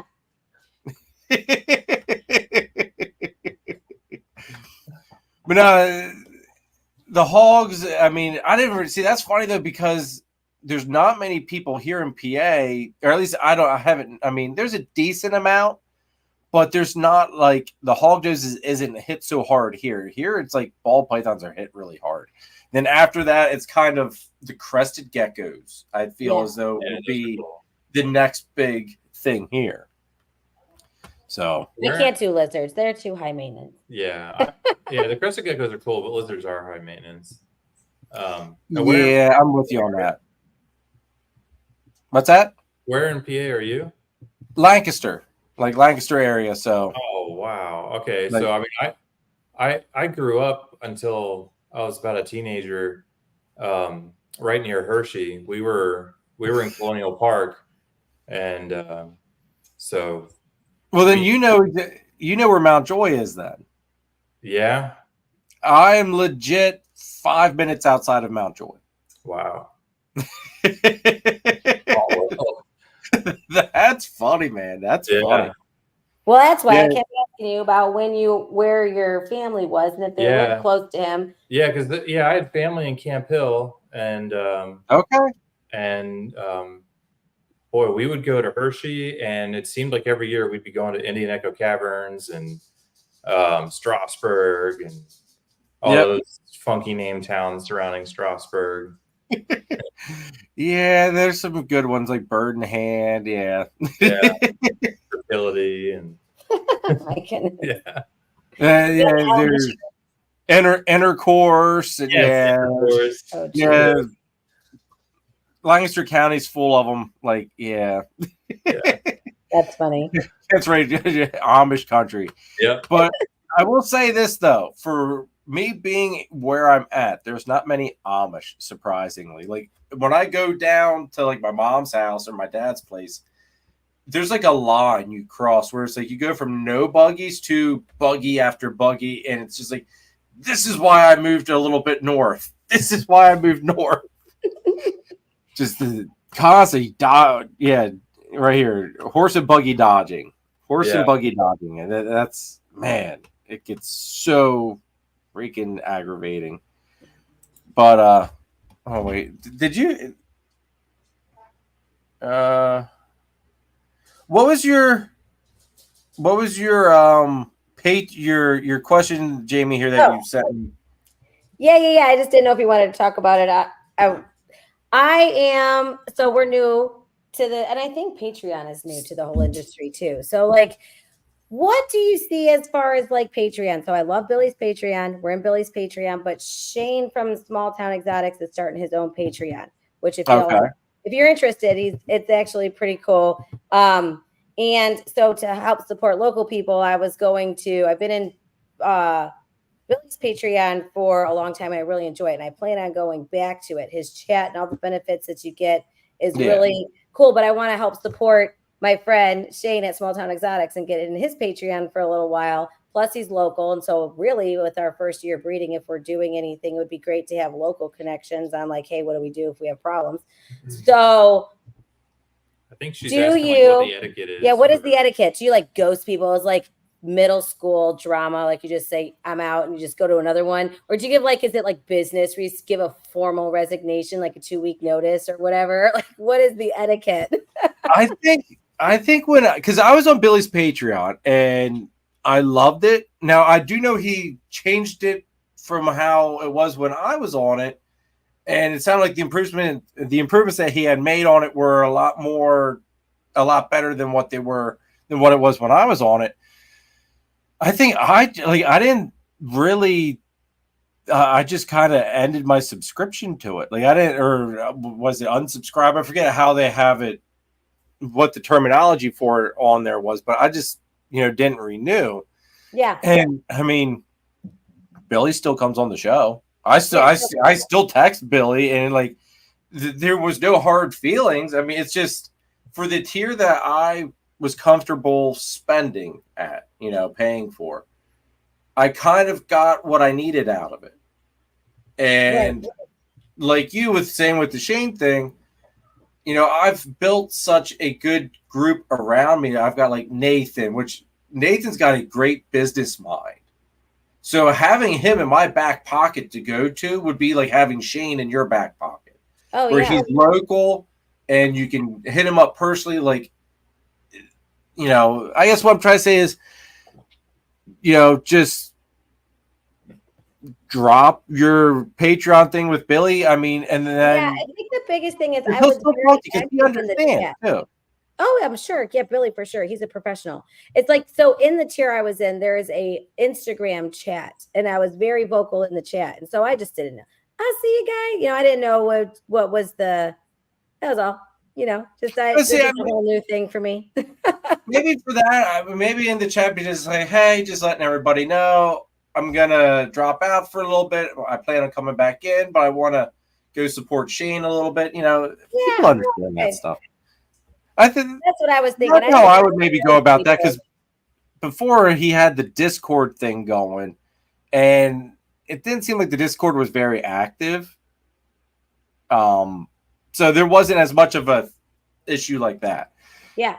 His Instagram chat is very active, and there's a lot of really, really good and knowledgeable people in there that I've chatted with for 3 months. And so, yeah, I just didn't want to dip out and not say anything. So, yeah, no, I think Upstate here's hits the head right on the nail. Patreon is kind of meant to come and go. Yeah. I mean, now if like, obviously there's charges to get stuff shipped in from Canada from Billy. Now I forget how he was wording stuff before. But it's like those discounts that you would get, I wasn't able to put those to use anyway at the moment. Right. So it's like even that, you know, those discounts he would give, I was told, made up for keeping your membership. But it's like, it sure does. What I was working with, I couldn't, like, there wasn't anything that was really catching my eye for my project. So it's like, you know, I was literally just there to gain the knowledge and some of the insight from Billy because, I mean, hands down, he's got some of the best knowledge out there. Yes, absolutely, 100%. And he's very generous with it on his Monday nights, just normal YouTube. His YouTube for his Patreon, he goes into, it's a lot. He goes through his facility. It's really worth going for people who are watching it. I love his Patreon, absolutely. But I'm at the same place with you. I'm building my local group at this point would benefit me more. And I love the blacks or the Sharpies or the high blacks and color contrasts. And a lot of his Billy stuff is gorgeous, but he tells you he wants to emphasize the yellows and the brights and the ultramels and, you know, the browns and the caramel colors. And so it doesn't really fit with what I have either, but he's got gorgeous snakes. I love watching what he pulls out. It just blows my mind all the time. Oh my God. Yeah.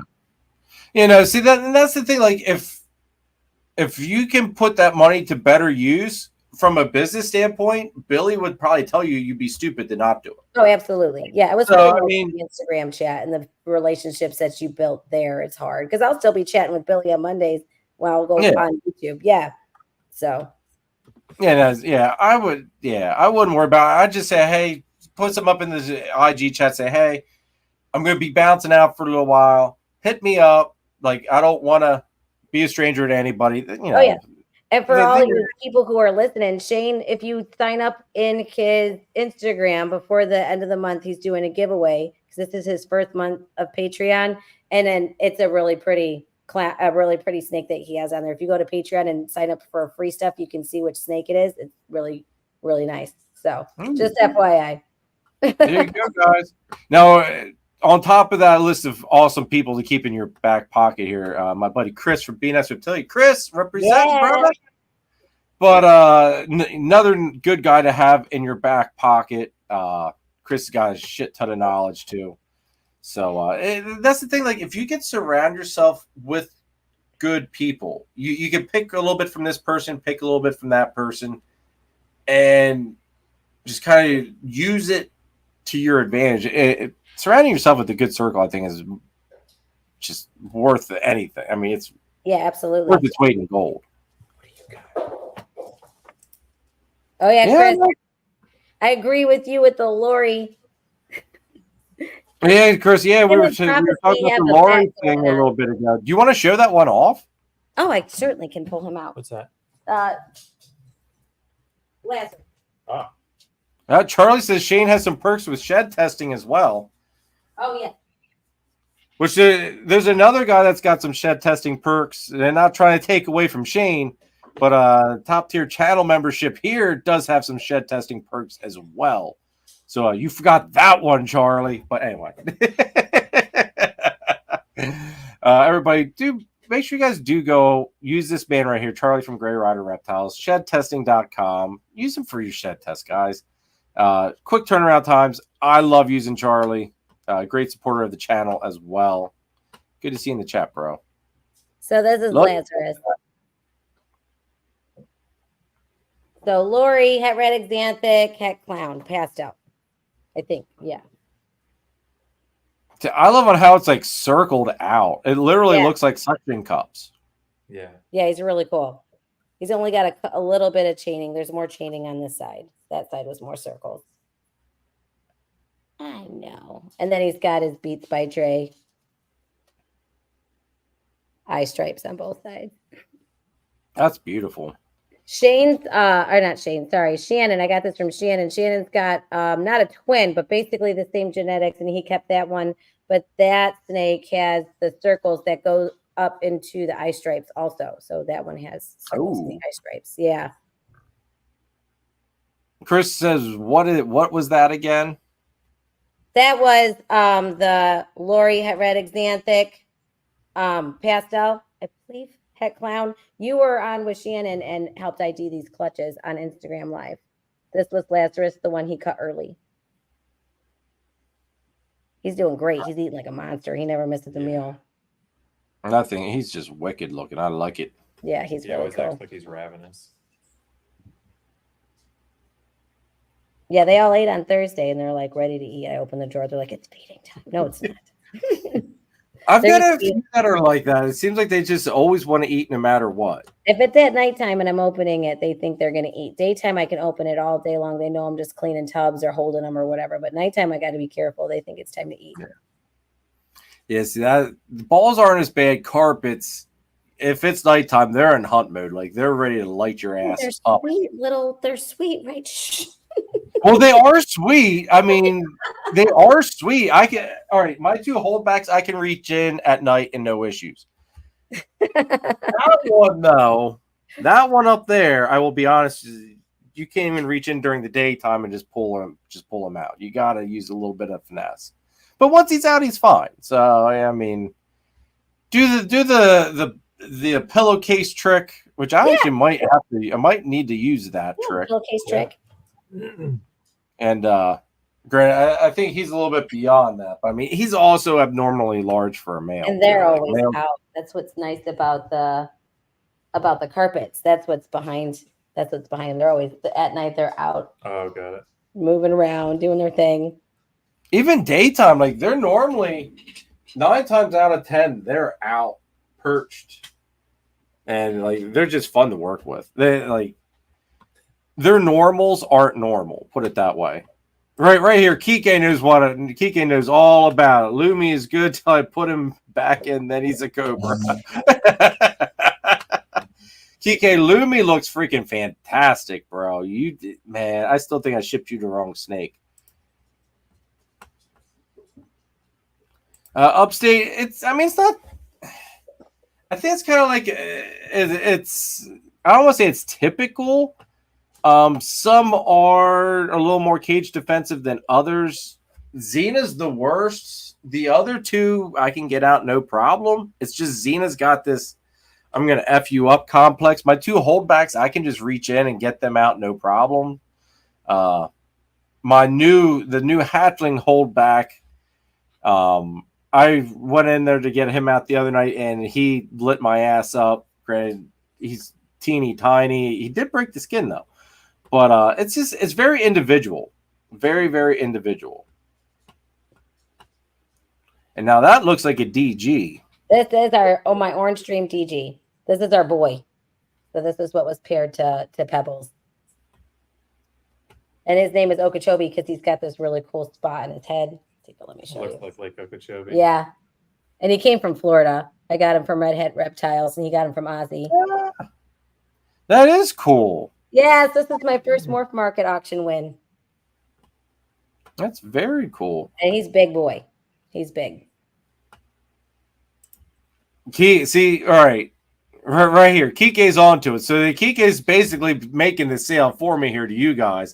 Yeah. He loves working with them. Carpets are awesome. Everyone needs at least 2 from Jeremy. See, there you go.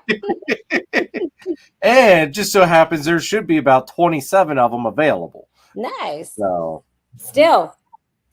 well, all right. Well, that's before the wait list and everything. Half a clutch one's basically gone. Oh, great.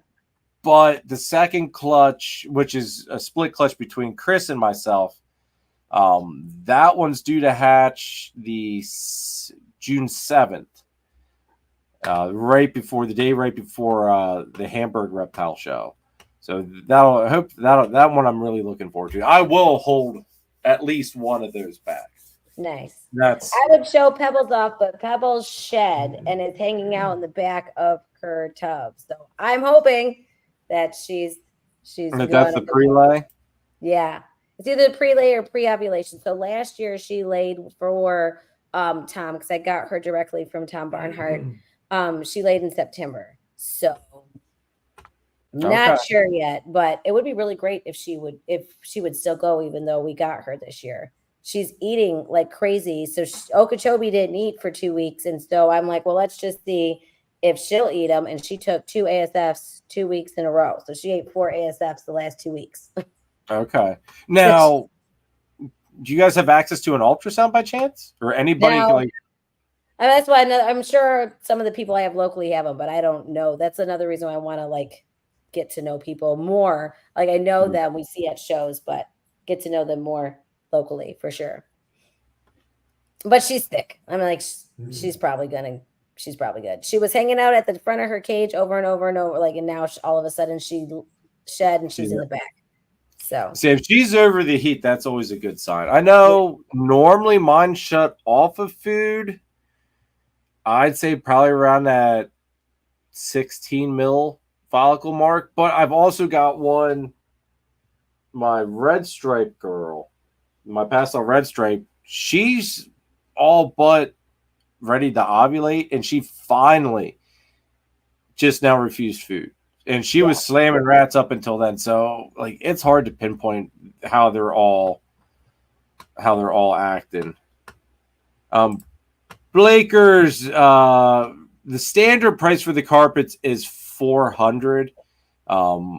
There is 1 or 2 that might be a little bit more, just because there are some exceptional ones out of this first clutch.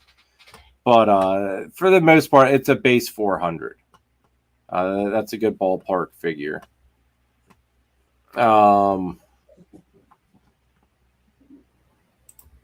Moses says Blakers gets a carpet, I get commission on it. Kike. Chris said usually after that post-ovulation shed, they don't eat. Well, we'll see. So she just shed. When she was in shed, she didn't eat. So we feed again on Thursday. So I'll see if she eats then. Okay. Now, Bertha went off as soon as she did her pre-ovulation shed. That's when she went off food, and she didn't eat again until she laid. But then after she laid, she took food the very next day. So that was great. She went right back on food. I'm going to pull something out here, and this Karl can look at this too. Hey, Karl. Calm your little ass down here, sir. Yeah, we were talking about coming to your barbecue, but my sister had to throw her 40th birthday party on the same weekend. Oh, that would have. I'm anxious for the barbecue. So here is food. Look at this. Is the little holdback. That's cool. Now they don't start out the beautiful black and yellow. This guy was my pick for a holdback because he's got some really thin bands that will be yellow. So he'll be a lot of tipping. The ball pythons look the best when they're, cut right after the first couple sheds, but they color up as they get bigger. Got it. For most of those bands are only like 1, maybe 2 scales wide. How big do those get? They'll get on average 4 or 5 feet. Okay. Dad is abnormally large at about 7 foot. So you're always going to have those few exceptions that kind of break the rule. Dad's mom was an 8-foot female, which is extremely large for a jungle. But for the most part, on average, I would say it's kind of that 4 to 5 foot is your average. I'm sure if you wanted to see one, Loretta has them. We could go over to Loretta's house and you can see them. And these guys still haven't even had their first shed yet. I'm just addicted to messing with them. They're really cool. Chris, Chris. No 217. These are jungles. I don't have line or lineage. The only thing I do have on Dad is he was from a Mamacita Shockwave pairing from Pedro from Funky Morelia. As far as Mom, I don't know any of the backline on Mom. She just looks like your stereo, like a jungle.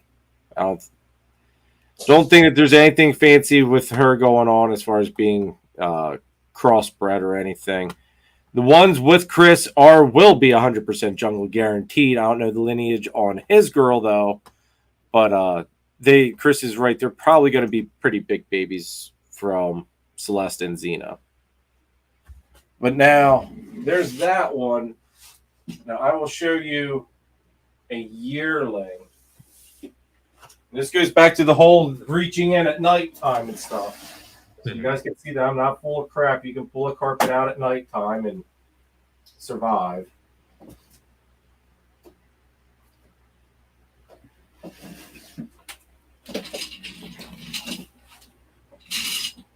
Now this dude is a year old.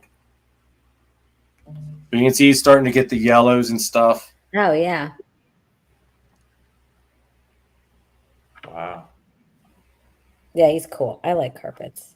Yeah, he is neat looking. And this is no morph. This is just your run-of-the-mill jungle carpet. They just have such variability in how they look, which is why I love them. Yeah, they're really cool. That's pretty neat. Toby. Yeah. I'm on my friend's page. I want to say hers. Oh no, so that's jungle carpets.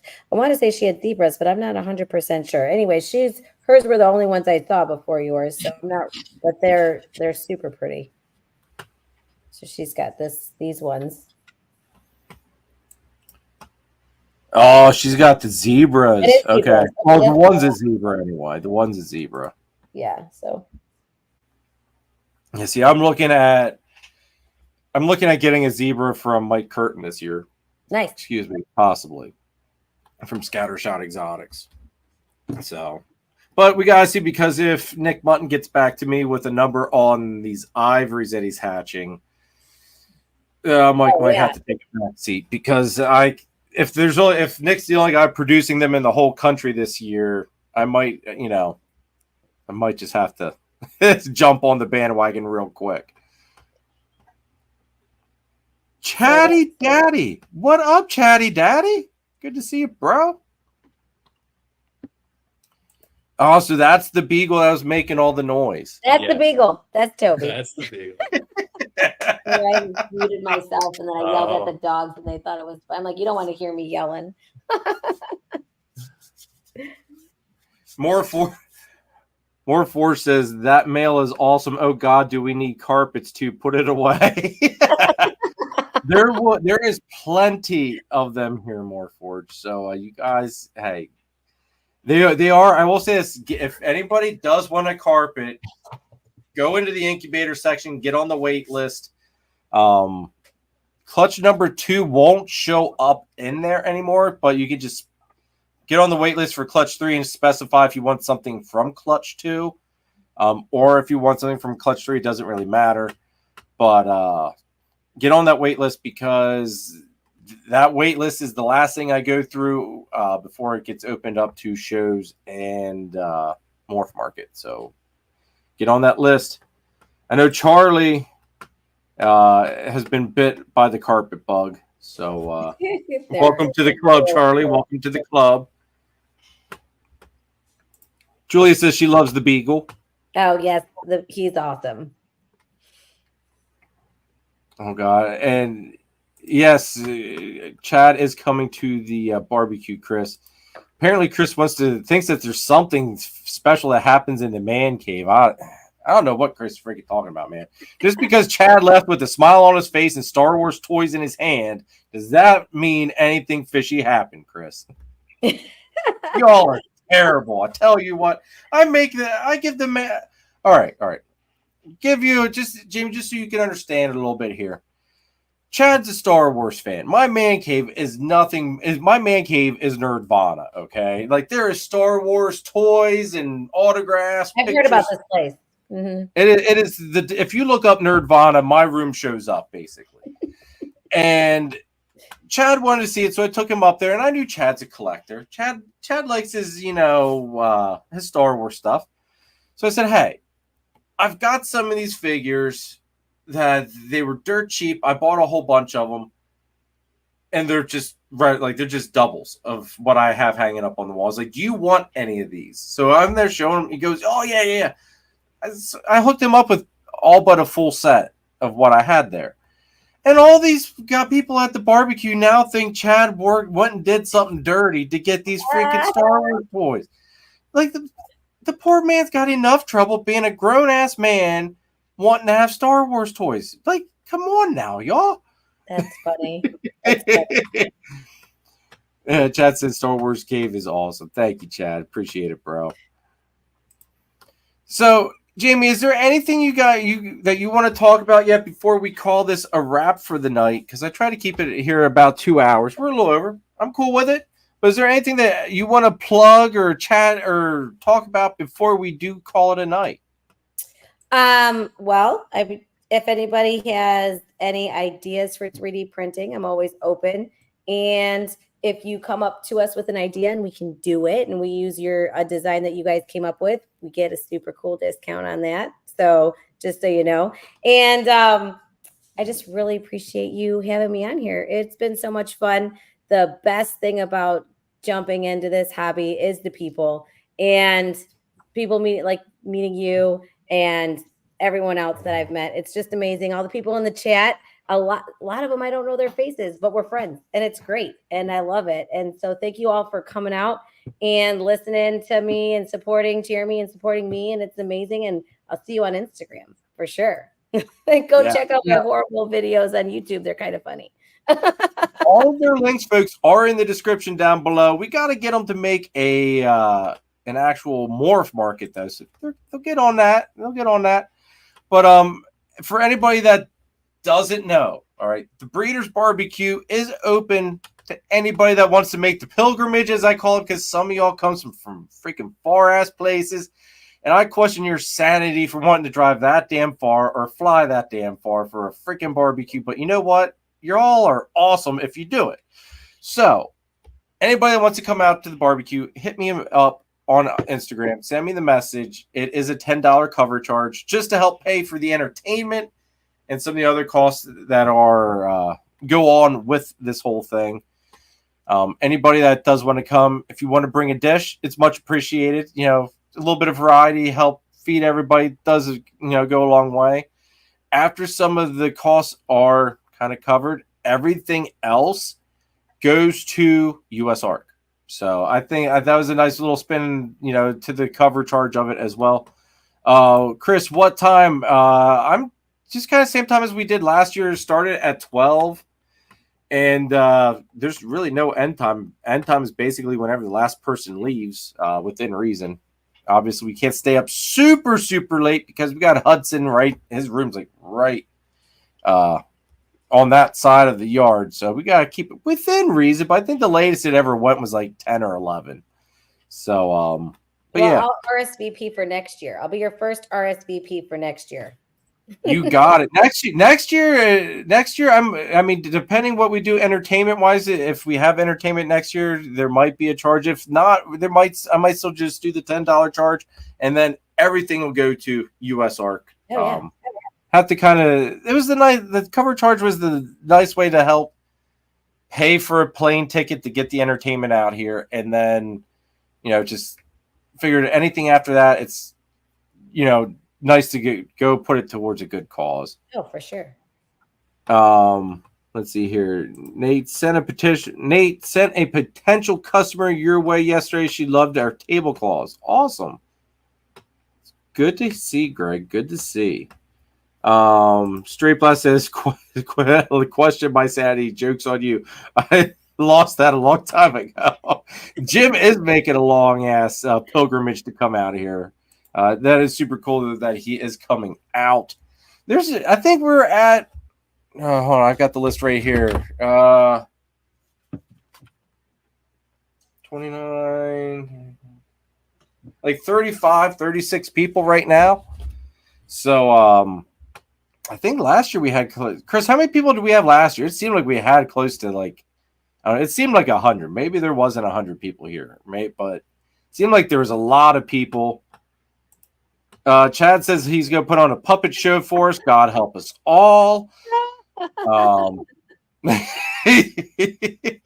right, Chris is about 60 to 75. All right, that's probably pretty close. That's probably pretty close. There's cornhole too, so I mean it's just a good time. Music, cornhole. There's pork barbecue, like smoked. Like there's gonna be some killer food. I think Matt's coming with his bacon. Christine says she's making deviled eggs. So there's gonna be some good food. Some definitely good food. So yeah. So if anybody does want to come. Okay, Chris's Celeste is from Scattershot. All right, well that explains a lot then. We're gonna have some killer babies. Definitely gonna hold some stuff back from that, Chris. Yeah. But yeah, hit me up on Instagram, everybody, if you guys do want to come out to the barbecue. Jamie, Karl, if you guys end up changing your minds, let me know. I mean, a good excuse to go back to PA. It would be a good excuse. If my sister wasn't having her birthday that same weekend, we'd be going this year. He's definitely right there. Yeah. You should try to bribe her to see if she can't push it off, like push it a week before. Oh, just tell me, hey, look, like this week looks way more beautiful. I know. But so her and my cousin are doing it's a pool party with like caterers, like a lounge and a bounce. I don't know. It's going to be insane. We've got entertainment going up there from. Yeah, here our friend is following us up there to DJ it. Yeah, it's gonna be fun. Oh, I'm sorry. Okay. She's a musician. I don't know why I said DJ. Yeah. Anyways. See, Adam's gonna be playing the guitar. Phil's gonna be jamming along too. So I think Kent might even be getting in the action this time. I don't know. Are you guys gonna do a live? We might actually have to build Kent a stage this time. Last time. We were really screwing with him last time. I felt really bad at the end, but it was really funny though because Kent was expecting this. We were telling we were going to be playing, like have this huge stage all built. We sent him pictures that we found off of the internet, and found somewhere a half-ass looked like my yard. And he arrived thinking there was going to stage it. There wasn't nothing. Okay, it was all good. Live. Like I want to see some Instagram lives of this night and Adam playing and stuff. So I can't make it. So someone hooked me up with the live. Since I'm not going to be down in the snake room because I've told everybody that was the biggest thing. Yeah. We're not going to do the snake room. If you want to see the snake room, you either have to come early or you've got to stay late. One or the other, because I'm not missing it. Because last year I felt terrible because there was like Holly came, Jeff and Angie were here, and that was some long ass drives for those folks, and I didn't get to spend really any time with them at the barbecue. I felt terrible, and it's kind of that. It was that, that epiphany. The light bulb came on. You know what? Everybody gets to see the snakes on here. If you really want to see them that bad, come early, stay late. Then you can see them in person. Then, obviously, certain people, if you're picking up snakes, yes, you get to come down and get your snake. But yeah, Sammy, it's July 6th, bro. It is July 6th. I think it's the first. Is it the first Saturday in July? I think it's the first. Yeah, it should be the first Saturday. Yeah, it's first Saturday in July, first week. So come on down. If you do want to come, Sammy, let me know. Just that way I can get head counts straight. Chris, Xena is from Funky Morelia, would have been Mama Sita, was the mother to, I think, to Shockwave. would have been the sire, which was a zebra. So it'll be it's some nice lineage there from Pedro. Jamie, thank you very much. Appreciate it. Sammy says he'll be on vacation with the family going fishing on July 8th. All right, well, dude, swing on down here for the 6th. Get back up to wherever you're going for the 8th then. There you go, bro. But that's going to be it for tonight's show, folks. Jamie, Karl, I greatly appreciate it. Let me see one thing here real quick because I'm drawing a blank. I don't have a guest scheduled for the 2nd because everybody's picking the weeks after. So we'll have to I'll have to double check that because I thought somebody did book. Anyway, I don't know who next week's guest is, folks. I'll have to double check, go back through my the people I hit up, and I'll pull something up. I'll pull something up. And like I said, it's been a trying week, trying month. So yeah, give me a little bit of grace here, guys. Anyway, this week's video though, I think it's going to be a review on this big Mamba Jamba, but don't hold me to it. I might film the pickup video because I don't want to keep up with the reputation I have of having steaks I've picked up for so long, and then you guys don't get to see them until like basically they're ready to breed. So you guys might get a pickup video. You might get my mini 130 rack review and build to put together thing, all that good stuff. Phil, you are fucking late, dude. Yeah, you are, man. Like 3 years, dude. 3 years. I hold the show 8 o'clock. It is like the most constant thing in your world, probably, and you can't freaking remember to get here on time. You gotta put the lace clowns away, bro. Put the lace clowns away. Let them go. They'll come out, and just put them away. Let them alone. But anyway, Phil, good to see you, bro. Go back and watch the replay. I mean, hell, this guy here has been in alive, and he's fine, and he actually came and remembered, Phil. Come on now. Yeah, all right. You had a family dinner. Okay, all right. I'll give you a little excuses. Yeah, I had a family dinner too, Phil, and they begged me to do the live from there. My sister-in-law was rather drunk, and I didn't want to have an episode where we had a repeat of Danny type of deal. It would have been a sketchy live if I would have did it from there. So we came home. But Chris says he pulled them out of the egg. Like, poor Phil. Oh man. But everybody, thank you so much for all love and support. Please hit that like button, hit that subscribe button. Hit that notification bell as well. And Chris, it's freaking sidetracking me. Anyway, also, folks, if you are using Husbandry Pro, click the affiliate link in the description down below. Use the code Warfel60. Gets you free 60-day trial instead of just the 30-day. Give it a shot. I think you'll love it. I know it saves me a crap ton of time. The other thing is, too, if you guys do want to get on, you guys get to see some carpets. If you want to get on that wait list, go to my link tree. It should be the first thing that says Husbandry Pro Store /incubator. Click that, go to the incubator section, get on the wait list. You will be able to see Clutch 3. You can get on the wait list from that. You can still, Clutch 2 is still available. Just put down if you want something from Clutch 2 or if you want it from Clutch 3. But just be warned, Clutch 3 has one less baby, or one less, I think it's one less baby from it. So anyway, get on the wait list and I'll hit you up either way. And then you can tell me as well, if you would rather have it from this. I'll be doing a video though, going over all the baby carpets. That way you guys can pick from the video. And then, like I said, I'm just going to go right down the freaking line after the channel members. I'm going down the line on the wait list. So that's the only way I can do it. And then after that, whatever's left gets opened up to the public. But Jamie, Karl, thank you so much, guys, for being here. Hang on 1 second. Let's run this awesome outro that Holly has done for me. If I can find it, because there we go. All right, because I moved it around because where it was. Anyway, have an awesome week, folks. Have an awesome holiday tomorrow. Don't drink too much. make sure you guys go to work on Tuesday with all your fingers and toes.